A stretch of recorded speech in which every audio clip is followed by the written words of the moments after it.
The vampire's unwritten fate. Synopsis. Cursed by an ancient oracle, Zayne, the vampire who sees the future in every drop of blood, has lived for centuries tormented by visions of death and betrayal. Every person he's ever touched has revealed how they will end. Every lover has died in his arms. Every bond has turned to ash in his foresight. Until her. When Zayne tastes the blood of a mortal woman named Miracle, he sees nothing. No death. No destiny, only silence. For the first time in centuries, the curse breaks, and the emptiness terrifies him more than the endless visions ever did. Miracle shouldn't exist. The future bends around her, unwritten. What Zayne doesn't know is that she isn't without fate.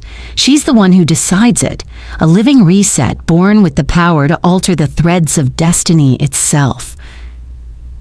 Desperate to understand why she's different, Zayne takes her captive. But as their worlds collide, so does the balance between monster and man, captor and captive, curse and salvation. His power fades in her presence. His heart, long frozen, begins to beat again. Yet their bond does not go unnoticed. Hunters, ancient vampires, and divine beings rise to claim Miracle's power for themselves. She could end immortality or erase time entirely. Now Zayne must choose, keep his cursed immortality or sacrifice eternity for the only woman whose fate even the gods cannot write.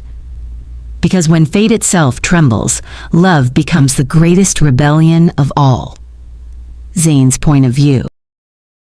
The first time I watched someone die, I hadn't even touched them yet. I'd only brushed my fingers against the curve of her wrist, felt the pulse beneath her skin, and then the world cracked open, like bone beneath teeth. A flash of red, a scream I couldn't stop, her body, pale and lifeless in my arms. That was the gift the oracle gave me centuries ago, a curse, wrapped in prophecy and blood. I see it all. Every death, every betrayal, every ending. And it always comes true.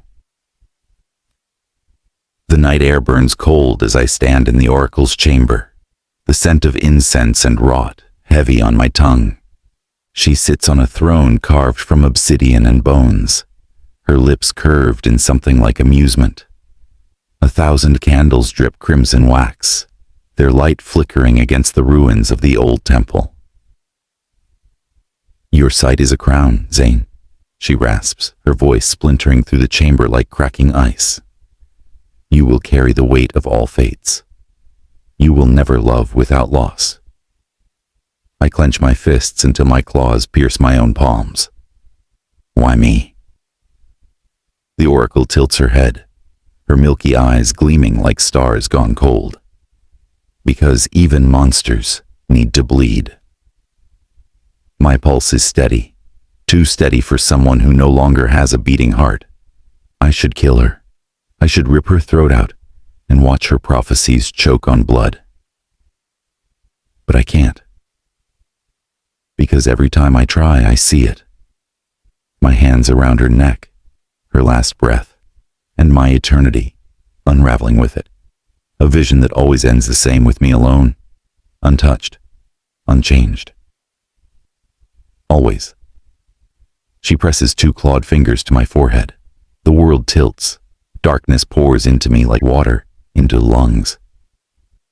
Then the visions come endless, merciless, unstoppable. A man shot in an alley, a child crushed beneath stone, a woman's heart stopping mid-laughter. Thousands, millions, centuries worth of fates I never asked to see.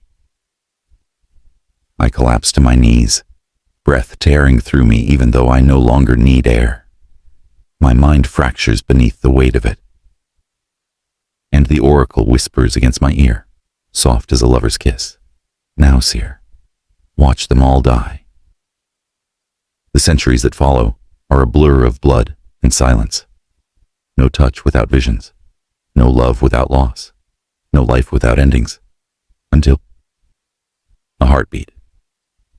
A mortal girl with warm skin and a scent that coils through my chest like wildfire. And when I touch her, there is nothing.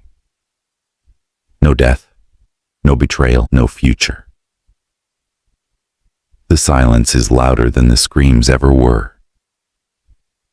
And for the first time in centuries, I am truly terrified. Miracle's point of view. I'm late. Again. The alarm didn't go off. The coffee machine exploded. Well, sputtered aggressively like it was possessed. And now my shirt smells faintly of burnt beans and disappointment. Miracle! Tasha's voice yells from my phone speaker as I balance it between my shoulder and cheek. Tell me you're already on the bus. I hop on one foot, trying to shove my sneaker on while brushing crumbs from my black skirt. Technically, I pant, I'm on my way to the bus, which counts. That does not count, Tasha says dryly. You're going to be late to the gallery again, and Marlon will give me that look. You mean the one where he tries to look like a disappointed father but actually looks like a constipated goat? Tasha snorts. Exactly that one. Finally, my shoe is on. I grab my bag, half-zipped, probably missing something important, but who cares, and run down the apartment stairs 2 at a time. Autumn air slaps me in the face the second I burst onto the street. The city is still waking up, street vendors setting up, dogs barking, someone already arguing about bagels. I love mornings, even the chaotic ones, especially the chaotic ones. I squeeze onto the bus just before the doors close, earning a glare from the driver. I flash him my most innocent smile. He rolls his eyes. Worth it. Tasha's still talking in my ear about some new art exhibit as I elbow my way to a window seat. Her voice is a familiar hum, warm, grounding. My life isn't perfect. Rent is a nightmare, my job barely covers groceries, and the water heater sounds like a dying walrus. But it's mine. It's ordinary, safe, predictable. Or it was. The feelings start small, like a shiver beneath my skin. Someone's watching me. I press my palm against the window, trying to look casual. On the sidewalk, a man in black stands perfectly still, like the city moves around him but never touches him. He doesn't blink, doesn't shift, just watches. The bus lurches forward and my stomach twists. Earth to miracle, Tasha says. You good? I swallow. Yeah, fine. Just thought I saw something weird. You are something weird. Rude. The bus weaves through the city streets and I shake it off. Maybe I imagined him. Maybe I'm just overtired. I worked a double shift yesterday and the coffee smell is probably getting to my brain cells. But when I step off at my stop, I feel it again. That quiet, heavy gaze. I turn my head. Empty street, just wind tugging at the trees. I exhale slowly, laughing at myself. Get it together, girl.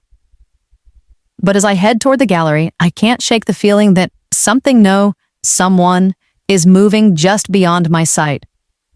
Like the shadows are holding their breath. The gallery smells like paint, dust, and cheap lemon cleaner. The signature scent of underfunded art spaces everywhere. The bell above the door gives a pitiful ding when I push it open.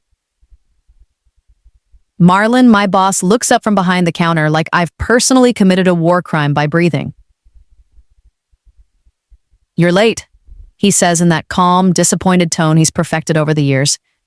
He folds his arms like he's waiting for me to confess. I give him my brightest smile, the one that says, yes, I'm trouble, but lovable trouble. No, I'm fashionably delayed. Marlon exhales, rubbing the bridge of his nose. Miracle. Hey, but the important thing is, I grab a cloth from the counter. I'm here now, ready to scrub paint off frames like a champion. Behind me, Tasha bursts through the back door with 2 cups of coffee like a caffeinated angel. She's right, she's here, and she looks cute. So really, Marlon, what's the issue? Marlon's glare shifts between us like he's considering new life choices. Then, muttering something about unprofessional children, he disappears into the back office. I grin at Tasha, my hero. Obviously, she says, handing me a cup. Triple shot, you need it. The warmth seeps into my fingers as I take a sip, letting the caffeine work its magic. The morning rush hasn't started yet, so the gallery is quiet except for the soft hum of the air conditioning and the creak of old floorboards. I glance at the front door. For a second, I swear I see him again, just outside, a tall, still figure dressed in black. His face is shadowed, but something about the way he stands feels wrong. Not threatening exactly, just out of place. Like the world moves around him, but he's anchored in some colder time. I blink.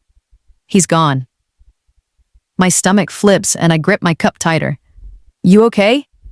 Tasha leans over the counter, studying me with that best friend look that sees too much. I shake my head, forcing a laugh. I think the caffeine's hitting early. I'm seeing coat mannequins, moving ones.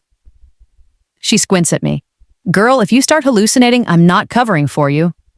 Noted.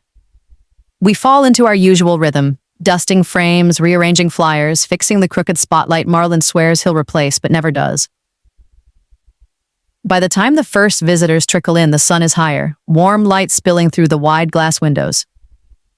I should feel calm by now. Settled. But I don't.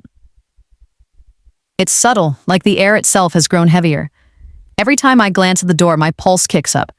Every sound outside makes me jump. Tasha hums along to a playlist. People laugh softly as they browse. Normal, completely, painfully normal. So why does it feel like I'm standing at the edge of something sharp? I step outside during my break, craving fresh air. The street is half busy. Delivery vans, people with cameras, the smell of roasted chestnuts from the old vendor on the corner. A breeze dances against my skin. And then I feel it. The weight of eyes, the kind of stare that sinks past skin, past bone, down to the place where instinct lives. I turn slowly. He's there. This time, closer. Dark suit, sharp lines. Eyes like something old wearing a human face. He doesn't move when people brush past him. He doesn't belong here, and every nerve in my body knows it. The coffee cup slips from my fingers and hits the ground, splattering across the pavement. For a heartbeat, we just stand there. Me, breathless. Him, still as death. Then someone bumps into me, laughing, and the moment shatters like glass. When I look again, the sidewalk is empty. Gone. I backed into the doorway, heart pounding too loud in my ears. It's nothing, I whisper to myself. Just stress. Hallucinating tall men in expensive suits. Totally fine. But my hands are trembling. Somewhere deep inside, a quiet whisper rises, like a thread pulled tight. Something has shifted. And even if I don't understand it yet, I know nothing about my life is ever going to be ordinary again. The rain started the way nightmares usually do, quietly. By the time I close up the gallery, the sky is cracked open and the streets are slick and shining. The kind of night where everything smells like wet pavement and electricity. My umbrella gave up on life months ago, so I pull my jacket tight and start walking fast, my boots splashing through puddles. The wind pushes at my back like it wants me home. I should have called a cab. I should have called Tasha to walk with me. I should have trusted that sinking feeling in my gut. But instead, I keep telling myself it's nothing. Just nerves. Just my overactive imagination. A car hisses past, headlights washing over the street.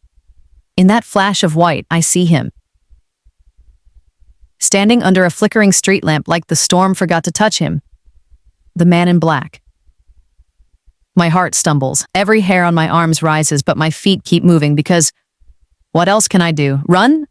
From what? A stranger standing still? He could be anyone, a passerby, a lost tourist, someone waiting for a miracle. I freeze. He knows my name. No one should know my name. The world narrows until all I hear is the rain in my pulse. His voice isn't loud. It slides through the storm like it was meant to be heard. How? My voice shakes. How do you know my name? He steps forward, smooth and slow, like a shadow pretending to be a man. His coat doesn't ripple with the wind. His boots make no sound on the wet pavement. It's wrong, beautiful, and terrifying in the same breath. I take a step back. Stay away from me. Something flickers in his eyes. Hunger? Pain? I can't tell. He doesn't stop. I spin and run. Rain hits my face like needles. My breath bursts out in sharp, wet gasps. I don't look behind me. I just run. My apartment isn't far. If I can make it to the corner, the air moves. He's in front of me. Not running, not panting, just there. I slam into him, and the impact knocks the breath from my lungs. Cold hands catch me before I fall. My heart is screaming. My mind too.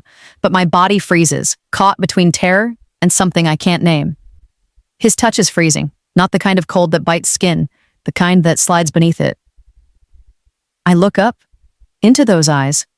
They're dark and deep, like the world ends somewhere inside them. He whispers, almost like he's asking himself, "Why can't I see you?" "What?" I rasp. His fingers brush against my wrist and I feel something, an echo of something, slam against my chest, like a door opening somewhere I didn't know existed. And then it happens. Nothing. No flash, no vision, no burning, just silence. His breath catches like the sound shocks him. He stares at me as if I've just broken the universe. "You're not supposed to be..." His voice falters. "You're impossible." I jerk my wrist away. "You need serious therapy." His jaw tightens, like no one's ever spoken to him like that before. "Do you have any idea what you've just done?" "I was walking home in the rain. You're the one doing the creepy, I know your name thing." "I can see every death," he says softly. "Every future, every end. But you..." He takes a shaky breath, and for the first time I see it. Fear. "You're empty." "Thanks," I snap, backing away. Real flattering. But he doesn't smile, doesn't move. He just stares at me like I've just rewritten the laws of existence. Then something sharp shifts in his expression, a flicker of panic or anger. "I can't let you walk away." Oh no. Before I can run again, the world tilts. He moves faster than air, faster than thought. His hand wraps around my arm, not hard, but strong enough to make me realize there's no way I can break free. The night seems to fold around us. My scream dies in my throat as darkness rushes in like a wave swallowing the light. The last thing I hear before everything goes black is his voice, soft and haunted. I have to know why. The first thing I notice when I wake up isn't where I am. It's what I hear. Nothing. No cars, no wind, no leaky pipes or screaming neighbors. Just silence. Heavy. Unnatural. Like the world's been turned down to zero. I open my eyes slowly, like my brain's buffering. The ceiling above me isn't mine. It's old stone, carved with patterns I don't recognize. The kind of patterns that belong in dusty history books or cursed castles. The air is cold and sharp, smelling faintly of roasting iron. I push myself up too fast and nearly fall off the massive bed I'm lying on. The sheets are dark, soft, and way too fancy to be anything less than expensive. "What the hell?" I whisper. Then it hits me. The man. The rain. The way the world folded in on itself. My stomach twists and panic flares in my chest like fire. "Hello?" My voice bounces against the walls and comes back empty. No answer. I stumble off the bed. My boots are gone. My bag is gone. My jacket is gone. Just me and damp clothes that stick to my skin and a pounding heart that refuses to calm down. I run to the door because that's what sane people do when they wake up in creepy vampire lairs. They get the hell out. The handle doesn't budge. It's iron. Heavy. Probably laughing at my human strength. "Okay," I mutter to myself, pacing. "Kidnapped by a supernatural stalker. Great. This is fine. Everything's fine." "You talk too much." I freeze. The voice comes from behind me, low and smooth, the sound of velvet dragged over broken glass. I turn slowly. He's standing in the doorway now. The man who knew my name. The one who moved like the night belonged to him. And in the unforgiving light of whatever this place is, he looks worse. Or better. I don't know, it's confusing. His black coat drips with rain. His hair is dark and messy. His face carved with sharp, elegant lines that don't look entirely human. And those eyes, those impossible eyes, pin me to the floor like gravity itself answers to him. You, I choke out. You kidnapped me. He lifts one brow, almost bored. You ran. And then you knocked me out. You fainted. Because you're terrifying. Something flickers in his expression. Not guilt, not amusement. Just silence. Like he doesn't quite know how to process being yelled at. I take a step back, spine pressing against the cold stone wall. Where am I? Safe, he says simply. That's not an answer. It's the only one you're getting right now. The way he says it, flat, calm, like he's used to people obeying, lights a spark of pure stubbornness in me. No, that's not how this works. You can't just drag someone away and say safe like you're not the villain in every true crime podcast. His jaw tightens, but his voice doesn't rise. If I wanted to hurt you, Miracle, you'd already be dead. The way he says my name makes it sound dangerous, like it doesn't belong to me anymore. I swallow hard. Why am I here? He steps closer, and for the first time, I see something under the cold surface of him. A fracture. A man who isn't used to not understanding. Because when I touch you, I see nothing. What? I see everything, he says quietly, almost to himself.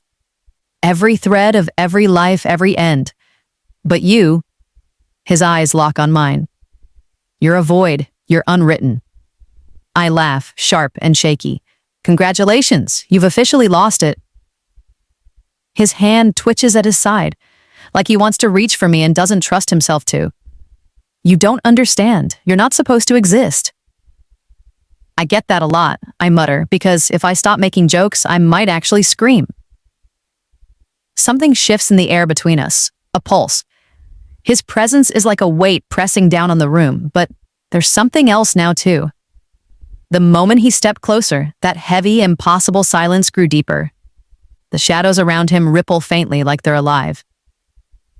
And yet, my heart isn't just afraid. It's aware. Hyper-aware of him.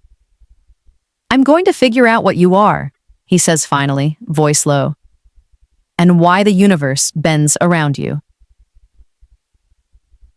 I force myself to meet his gaze, even though it feels like staring into the mouth of something ancient. And what if I don't want to be part of your creepy science experiment? His mouth curves into the smallest, most dangerous, almost smile I've ever seen. Then, Miracle, it won't matter. The door behind him seals shut with a sound like a heartbeat stopping. I know then that this isn't a nightmare, it's real, and the man standing in front of me is not just dangerous. He's something else entirely. And for reasons I don't understand yet, so am I. I shouldn't have brought her here. The walls hum with her heartbeat frantic, alive a sound that shouldn't exist in this house of the dead. Every breath she takes fractures the silence I've built over centuries. She's pacing now, defiant, terrified. The scent of rain still clings to her skin. Human, warm, blinding. I shouldn't care. But every time she exhales, the air stirs, and the visions in my mind try to rise that familiar flood of futures, of endings. Yet nothing comes. Just stillness, the void. I've spent centuries drowning in the noise of destiny. Now it's gone, and I don't know who I am without it.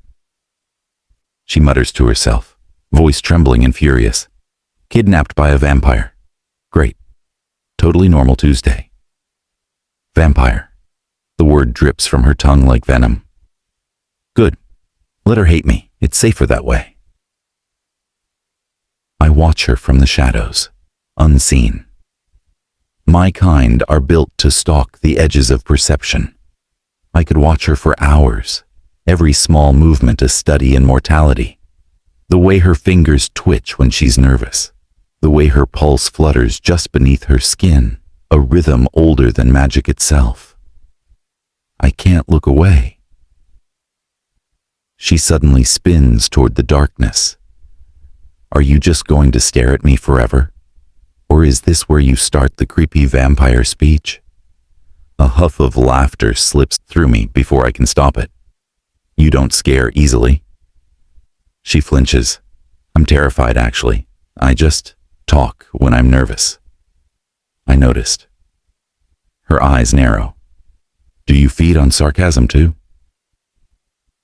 Something dangerous curls at the corner of my mouth. Occasionally. I step into the light. The moment our eyes meet, the world tightens like reality itself is holding its breath. She looks smaller here, surrounded by stone and shadow, but her gaze doesn't waver. You said you see death, she says quietly. If that's true, what do you see now? I wish she hadn't asked. I take a step closer. The air thickens. The curse stirs inside me, desperate, waiting to be fed. Nothing, I whisper, and that's the problem. Before she can answer, the sound of glass shatters somewhere down the hall, a whisper of danger. I turn sharply, scenting the air. Blood. Not hers. Something else. Uninvited. Stay here, I ordered. Like hell I will. She moves before I can stop her too, human fast, too unguarded, straight toward the open doorway. Miracle. The door explodes inward. A feral blur of motion crashes through a rogue vampire, drawn by the scent of her blood, eyes black with hunger, claws extended. Miracle screams. I move without thought. The world slows. My body finds the rhythm it remembers. Kill or be killed. The rogue slams into me, teeth snapping, a guttural snarl echoing through the chamber. I twist, bone cracks, fangs tear flesh. The creature's blood sprays across the floor like ink. It takes seconds, maybe less. When it's over, the rogue lies broken at my feet, throat torn open. Miracle stands frozen against the wall, eyes wide, hands shaking. Blood streaks her cheek, not hers, not yet, but the metallic scent hits me like a storm. She whispers, "You're bleeding." I look down. A deep gash slices across my palm, shallow by my standards, but enough to drip. And then she does the worst possible thing. She steps forward. Don't, I warn. She's already moving, trembling, instinctive compassion overriding sense. She reaches for me, her small hand brushing against the blood on my skin. Her touch burns. A pulse of power slams through me so violently I stumble back. My curse ignites, desperate to see, to feed, and then I taste her. A single drop of her blood smears against my lips before I even realize it's there. The world goes silent. No screams, no visions, no future. Just her heartbeat steady, human, alive, echoing through the void. My throat tightens. Every nerve in my body demands more to drink, to understand, to feel that impossible emptiness again. She's watching me, terrified, but rooted to the spot. What did you just... I don't... My voice breaks. I can't finish. I can't breathe. The silence around her isn't absence. It's defiance. It's the universe folding around something it can't predict. I stumble forward, gripping the edge of the table for balance. "You're impossible," I whisper again, softer this time. Her hand trembles.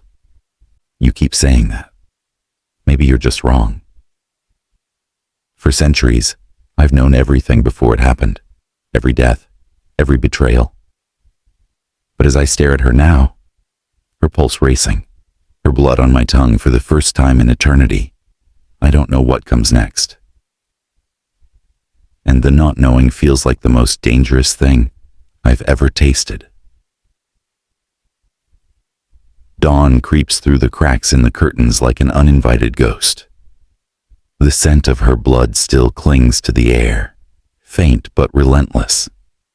I haven't moved all night. She's asleep on the couch, too stubborn to take the bed I offered, too exhausted to keep her eyes open. Her body curled defensively, as if the shadows themselves might reach for her. They might. The curse doesn't rest. It coils around me, whispering in a tongue I've long stopped understanding. Every drop of her blood inside me hums with quiet rebellion, twisting the rhythm of my existence into something I can't name. When I close my eyes, I expect the usual flood, the avalanche of futures screaming for my attention, but all I see is her face, suspended in the dark. Stillness. Peace. It terrifies me more than blood ever could. A small sound draws my attention. She shifts, murmuring in her sleep, caught in some dream. I rise before I think, crossing the room in silence. Her pulse flutters beneath her skin, fragile and beautiful. I crouch beside her, my hand hovering an inch from her throat. One touch, and I could see everything. Her death, her destiny, her end. That's how it's always worked. But the curse hesitates. It trembles. Nothing comes. The void again.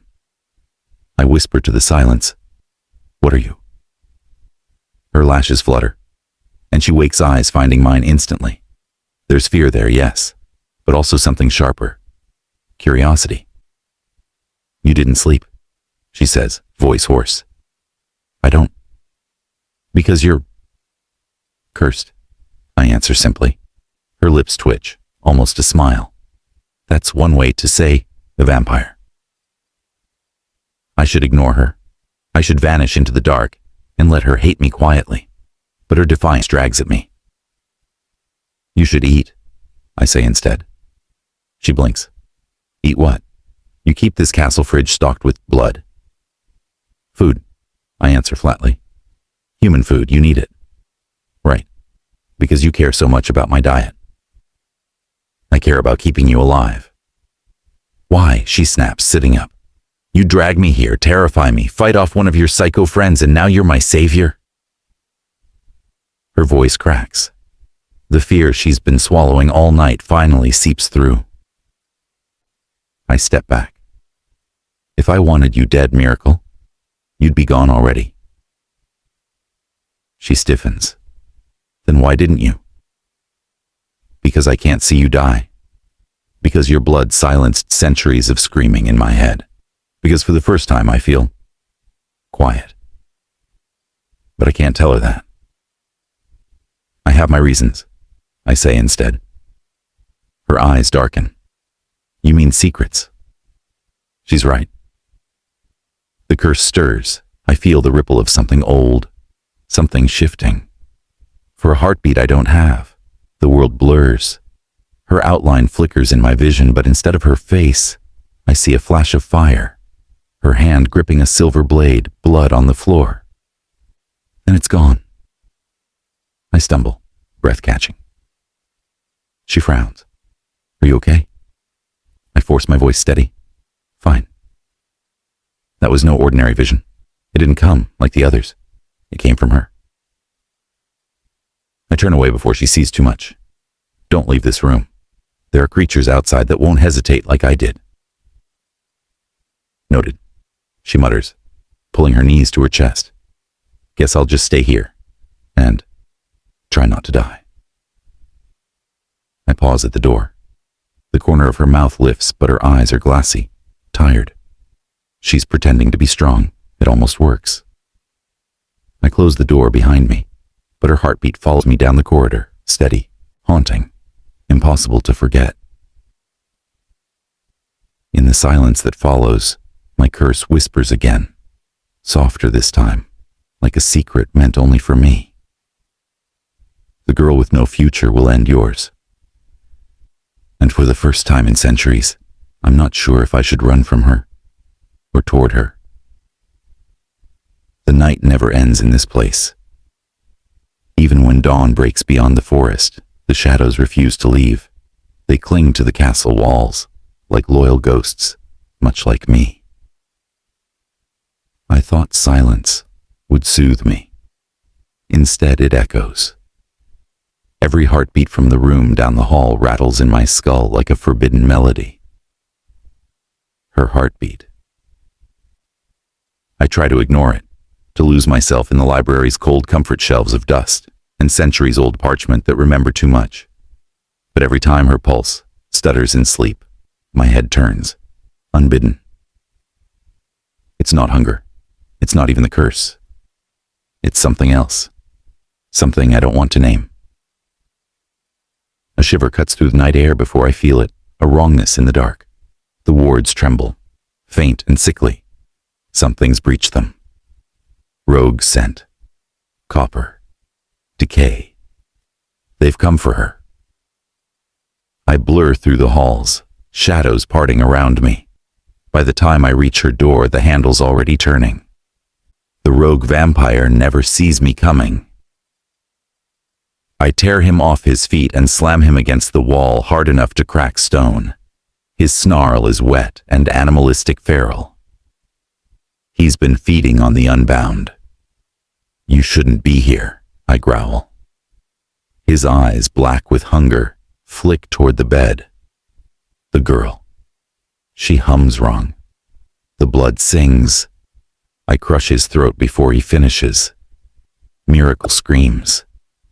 It's not the sharp scream of terror I've heard 1,000 times before. It's raw, startled, furious. When I turn, she's half off the bed, clutching a silver candlestick, like she means to kill me with it. What the hell is happening? I glance down at the corpse dissolving into ash. He wasn't invited. Oh good, she snaps. That explains everything. She's shaking. I can hear her pulse racing. I step closer without thinking, and she flinches back. That sound her heartbeat, it burns in my veins. He was one of mine once, I say quietly. The curse drives them mad. If they go too long without control, they sensed you. Her brow furrows. Sensed me. You're not supposed to exist, Miracle. Everything that breathes knows it. She stares at the ashes, then back at me. And you still think keeping me locked up fixes that? I'm trying to keep you alive. By kidnapping me. I look away. You wouldn't have survived the night outside. She doesn't answer, just lowers the candlestick and sits heavily on the bed. The fight drains out of her in one long exhale. For a moment, silence settles, fragile, human. Then she says, quieter, you killed him like it was nothing. It was nothing. Her eyes lift to mine, soft, disbelieving. Then why do you look like it wasn't? I freeze. Because she's right. For the first time in centuries, I hesitated before killing. Not out of mercy, out of fear that she would see what I am. The curse hums beneath my skin again, restless, hungry for balance. I push it down and step back. Rest. There won't be another tonight.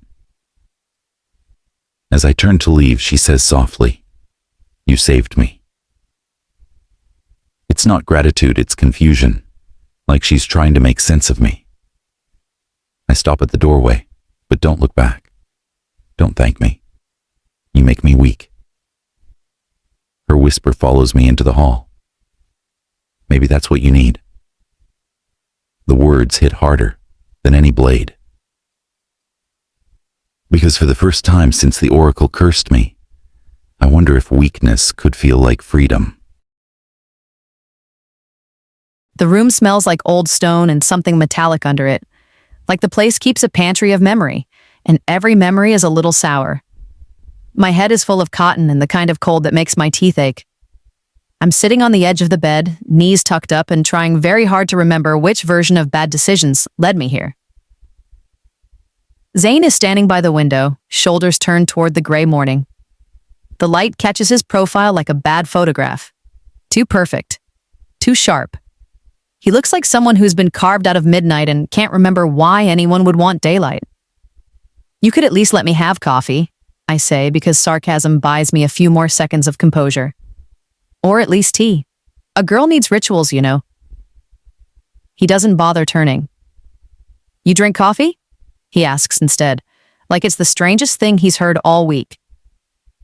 Obviously. How else do you expect me to survive rent and art shows and Marlin's critiques? I say. The words land louder than I mean them to. I realize with a small spike of panic that I keep talking because silence makes my hands shake. He finally moves, slow and deliberate, and comes closer. Up close, he smells like rain and iron, and the kind of cold your bones remember. He crouches in front of me, not close enough to touch, but close enough that his shadow falls over my lap. You have people who will look for you, he says. It isn't a question. I blink. Tasha, she's my friend. She calls me ridiculous nicknames and borrows my sweaters. She would absolutely look for me. He studies me like he's cataloging animal behavior. Family? No, I say quickly. I don't... The words catch, small and brittle. I've never said it out loud like that. My parents, they're not in the picture. I have a brother, but... I hesitate, the memory folding in on itself. He's back in Kenya. We don't talk much. He's doing his own life. Rent, work, that's my family now. I try to smile, but it feels thin. Marlin is my boss. Tasha is my friend. That's the important stuff. Zayne lifts his chin like he's accepting a file update in his head. Marlin, Tasha.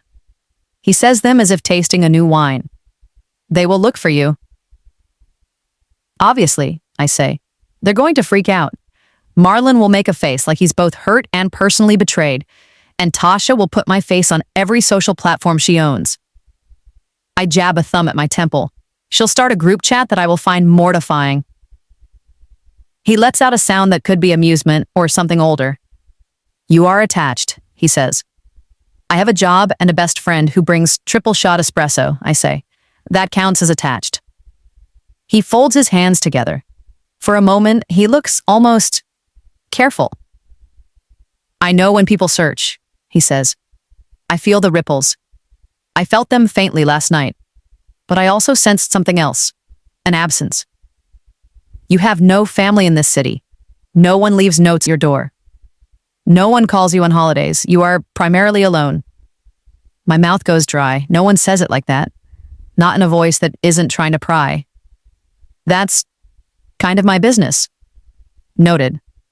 His eyes are too sharp. Marlin will panic in 24 hours. Tasha will be at the bus stop you use until she finds you. How do you... He shrugs like it's the most mundane thing. I know patterns. Then, as if weighing whether to be kinder than usual, he adds, if you want to go back, we can call them. We can tell them you're safe. I snort. Yeah, sure.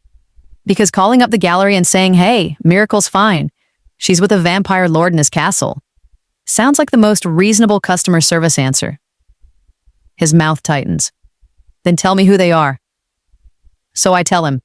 The gallery, Marlin's thin suits and quieter temper. Tasha's loud laugh and the way she fixes my hair without asking. The emergency contacts saved in my phone, the names I know by rote. I watch him file everything away like a librarian shelving the last copies of a book. He listens. He doesn't smile. He doesn't make a joke about how human I am.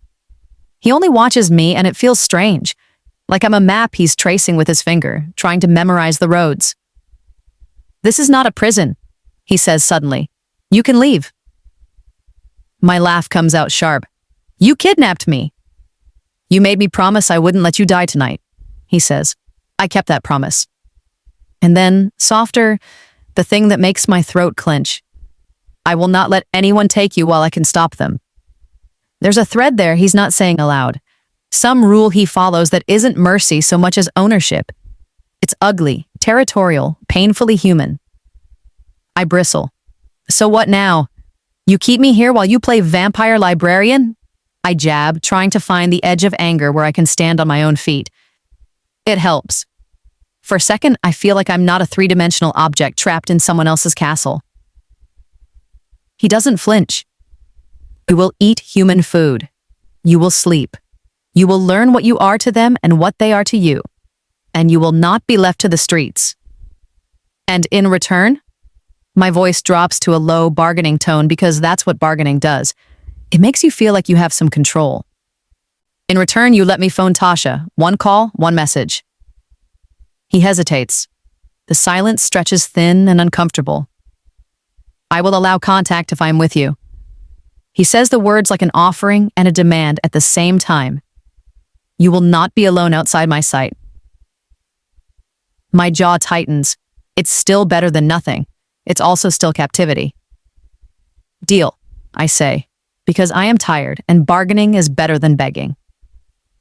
He slides off the windowsill and there's a movement in his face that almost looks like relief. Good. He stands too close. One more thing. I squint. There's always one more thing. You will answer me truthfully when I ask about your past, no lies. Fair, I say, because I don't want him to read the parts of me I barely say out loud. The child who packed a backpack once and left, the voice that told me everything would be okay when it didn't. I will tell him about Marlon and Tasha, about the brother who exists like a photograph in another country. I will omit the potholes of my life that are still tender. He nods. I will tell you the truth about me. His eyes flick away. Some of it will hurt. I know, I say. You're a vampire. You're ancient. You probably have feelings like tax audits. He doesn't smile, not even close. You make jokes for armor. He studies my face like a sculptor deciding whether to chip away more marble. Why? Because humor is work. Because sarcasm is a shield and a compass. Because if I stop, I'm a small thing in a very large and very dangerous world. He seems to understand more than he lets on. When we speak of your contacts, Marlon and Tasha, who else should I avoid? He asks. I give him the names and a smattering of details. Marlon's tendency toward melodrama, Tasha's refusal to accept danger without snacks. He writes none of it down, he never writes anything down, he remembers. That is unsettling and oddly comforting. There's a quiet that settles between us, not entirely peaceful, but workable. I sit up straighter, testing my wrists, testing the room. If I'm here for any length of time, I fumble for the word. A plan. Not a jail plan. A survival plan. He gives me a look that feels like a measurement. You will learn to defend yourself. Oh, so now we're an action movie? I can't help the laugh that slips out. Do you give lessons? Do I get a montage? He arches a brow. You do not flinch when I move. That's reflex. That's city training. I roll my shoulders. Also, you owe me coffee. He hums, some sound that could be agreement. We will begin with physical training. His tone sharpens. And you will not leave the grounds without me. And in return, I ask again. Because the point of bargaining is a loop. A back and forth until the edges fit. In return, he says. And for the first time his voice softens into something almost like vulnerability. I will try to understand you. I will not use you. The last word trembles. It's a promise without legal language, a human thing between two damaged people. Maybe that's the only thing left for either of us. Try, I echo, because promises are always a work in progress. He stands and backs away the barest fraction of a step. When you speak to Tasha, I will listen. When you speak to me, you will listen. We both know it's not a fair trade. It's the only trade either of us can afford right now. Before I can make him swear by something dramatic, blood or moon or merciless curse, there's sound at the outer gate, a ripple through the wards like a hand running a finger along taut string. He stiffens, every movement taut, and I feel the last of the morning ease out of the room. Someone approaches, he murmurs. My chest tightens with adrenaline that feels almost useful. I thought I was a city person who handled minor catastrophes with sarcasm. Turns out I handle ancient danger with the same toolkit. Who? I ask. He doesn't answer immediately. He looks toward the window as if he can see beyond it, beyond stone and trees and the thin gray morning. Hunters, he says finally, or the oracle's servants. Either way, they will not be kind. My stomach drops. So your plan to protect me just got test-driven. He gives me the smallest smirk, private and predatory. We act, we fight, we survive. Right. I stand up, knees wobbling, and suddenly the room feels less like a cell and more like the starting line. Teach me, I say. He inclines his head, the motion of a man accepting a contract. First, you will stop being flippant when I say your name. I huff. I'll try. He allows himself the smallest of smiles then, quick and almost ashamed. Second, you will promise to call Tasha when I say you may. Fair. I offer my hand as if we've closed on some ridiculous deal in a used bookstore. Third, you will get me coffee. He takes my hand. His skin is cool and his grip is unexpectedly gentle. For a breath, the two of us stand there, an odd, tentative coalition. Agreed, he says. We barely have time to settle into the new rhythm before the gates ring out like iron bells. Footsteps follow, deliberate and heavy. The kind of footsteps that announce themselves before they arrive. He slides a hand down the length of the sword at his hip and turns to the doorway, face hardening the way night does when a storm rolls in. I lift my chin. Ready, I say, and surprise myself by meaning it. The bargain is struck. The world outside is loud with intent. Inside, for the first time in a long while, I feel like I have a place at the edge of it, dangerous, terrifying, and utterly alive. The wards scream before the first blade strikes. Iron and salt ripple through the air, sharp enough to taste. Hunters. I know their scent. Holy oil and fear buried under false courage. I stand at the edge of the window, watching shadows emerge through the mist. A dozen, maybe more. The wards won't hold long. Behind me, Miracle shifts restlessly. Her pulse is wild, quick, alive. You said they were hunters, she says, voice trembling only slightly. Like what? Vampire exterminators with god complexes? Exactly that, I answer, grabbing a blade from the rack on the wall. The silver hums against my skin. It hates me almost as much as I hate it. They smell power. Yours. Mine. She lets out a nervous laugh. I'm just a coffee addict with rent problems. Not anymore. She crosses her arms, defiance masking fear. Then explain what they want before they break down the door. They think you can unmake death, I say. Her silence is instant, loud. Unmake, she chokes out. That's ridiculous. Everything about you is ridiculous, I murmur. The first explosion hits. Light bursts across the glass, burning bright as lightning. She yelps and ducks. I catch her before she hits the ground. Instinct, reflex, curse. For a heartbeat, she's in my arms. Her heartbeat becomes the center of the room. I set her down quickly. Stay behind me. Not a chance. She grabs a metal rod from the fireplace like it's Excalibur. If you think I'm just going to cower, then die with a weapon at least, I snap, shoving a dagger toward her. She hesitates, then grips it tight. You're really bad at pep talks. Noted. The door explodes inward. 3 hunters storm through, faces hidden behind runic masks, weapons glowing with consecrated silver. I move first. The first one falls before his weapon finishes its arc.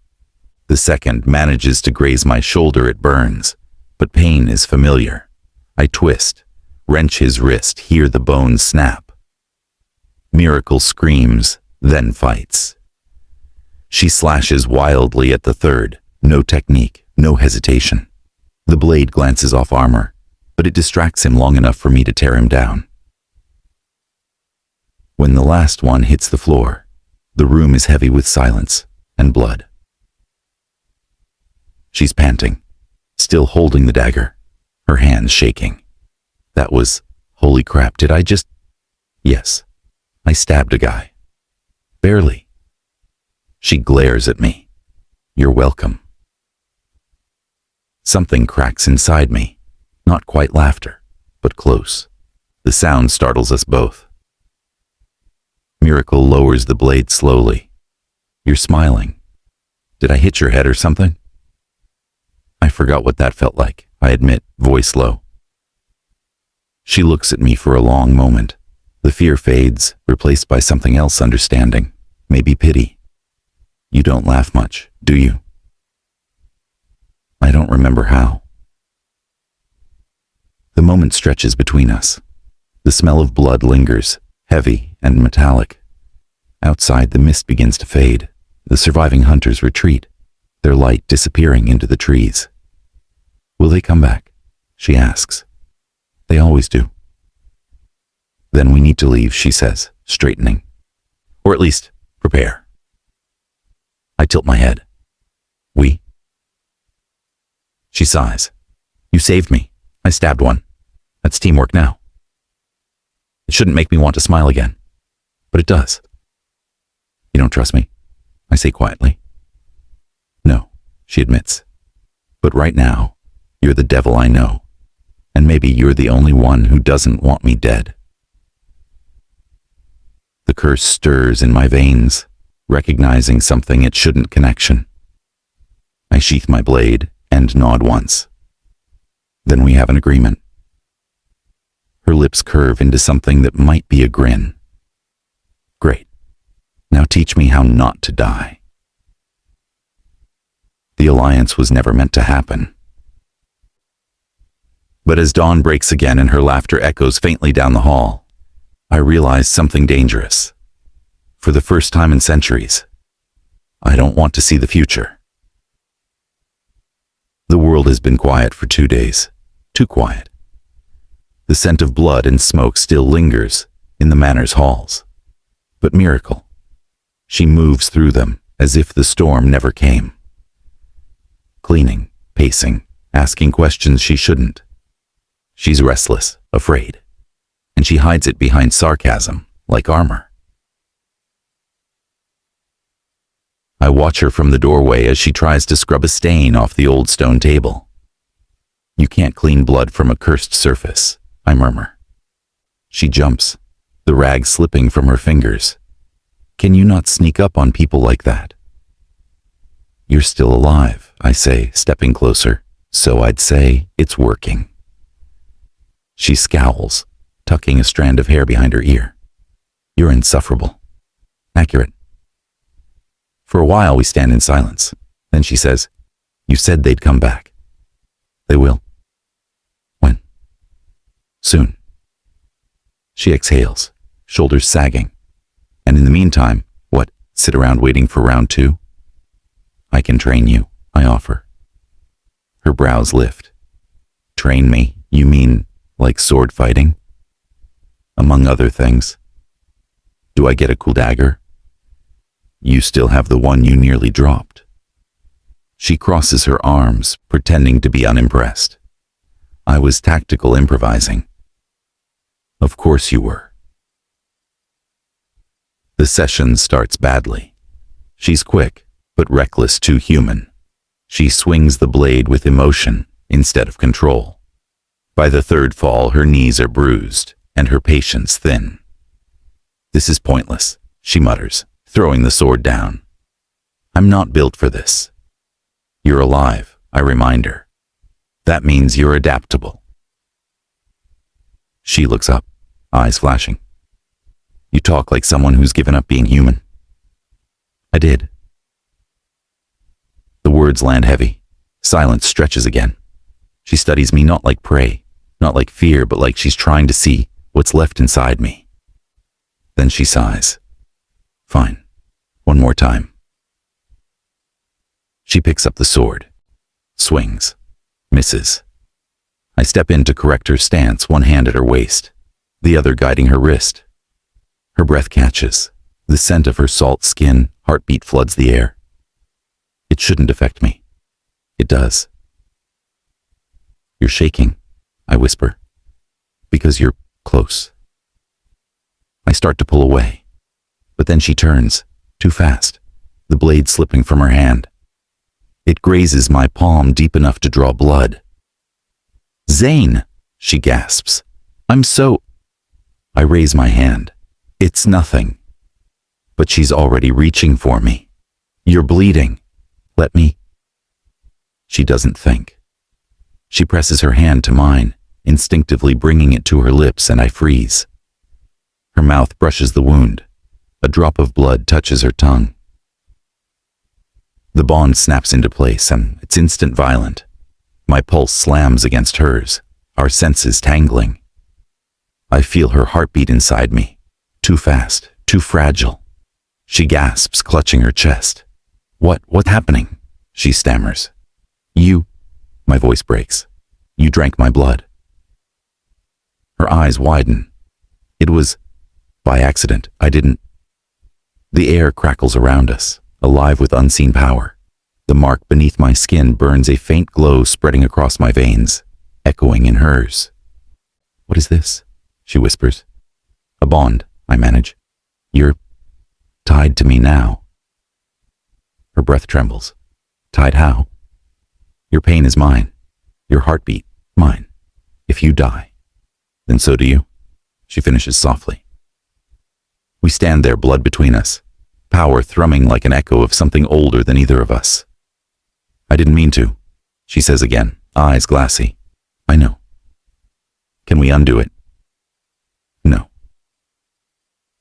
The word is a blade of its own. She steps back, shaking her head. Then what happens now? Now, I say, swallowing the ache in my throat. We survive each other. That night, I didn't sleep. Because every time she moves in her room across the hall, I feel it. Every breath, every heartbeat, every flicker of her dreams. And for the first time in 1,000 years, I'm terrified. Not of losing her, but of what I might become if I don't. She dreams loudly. It's not the kind of sound anyone else could hear. It's the hum beneath the silence, the echo of her heartbeat bleeding into mine. I can feel every flicker of her fear, every restless twist in her bed. The bond hums between us like a second pulse, threading through the walls, through the dark. I haven't fed in days, but I can't bring myself to leave her. I tell myself it's because she's unpredictable, because a creature like her, a living void in the weave of fate, shouldn't be left unsupervised. But that's a lie I've already worn thin. The truth is, I can't stand not knowing if she's breathing. When she wakes, it's abrupt.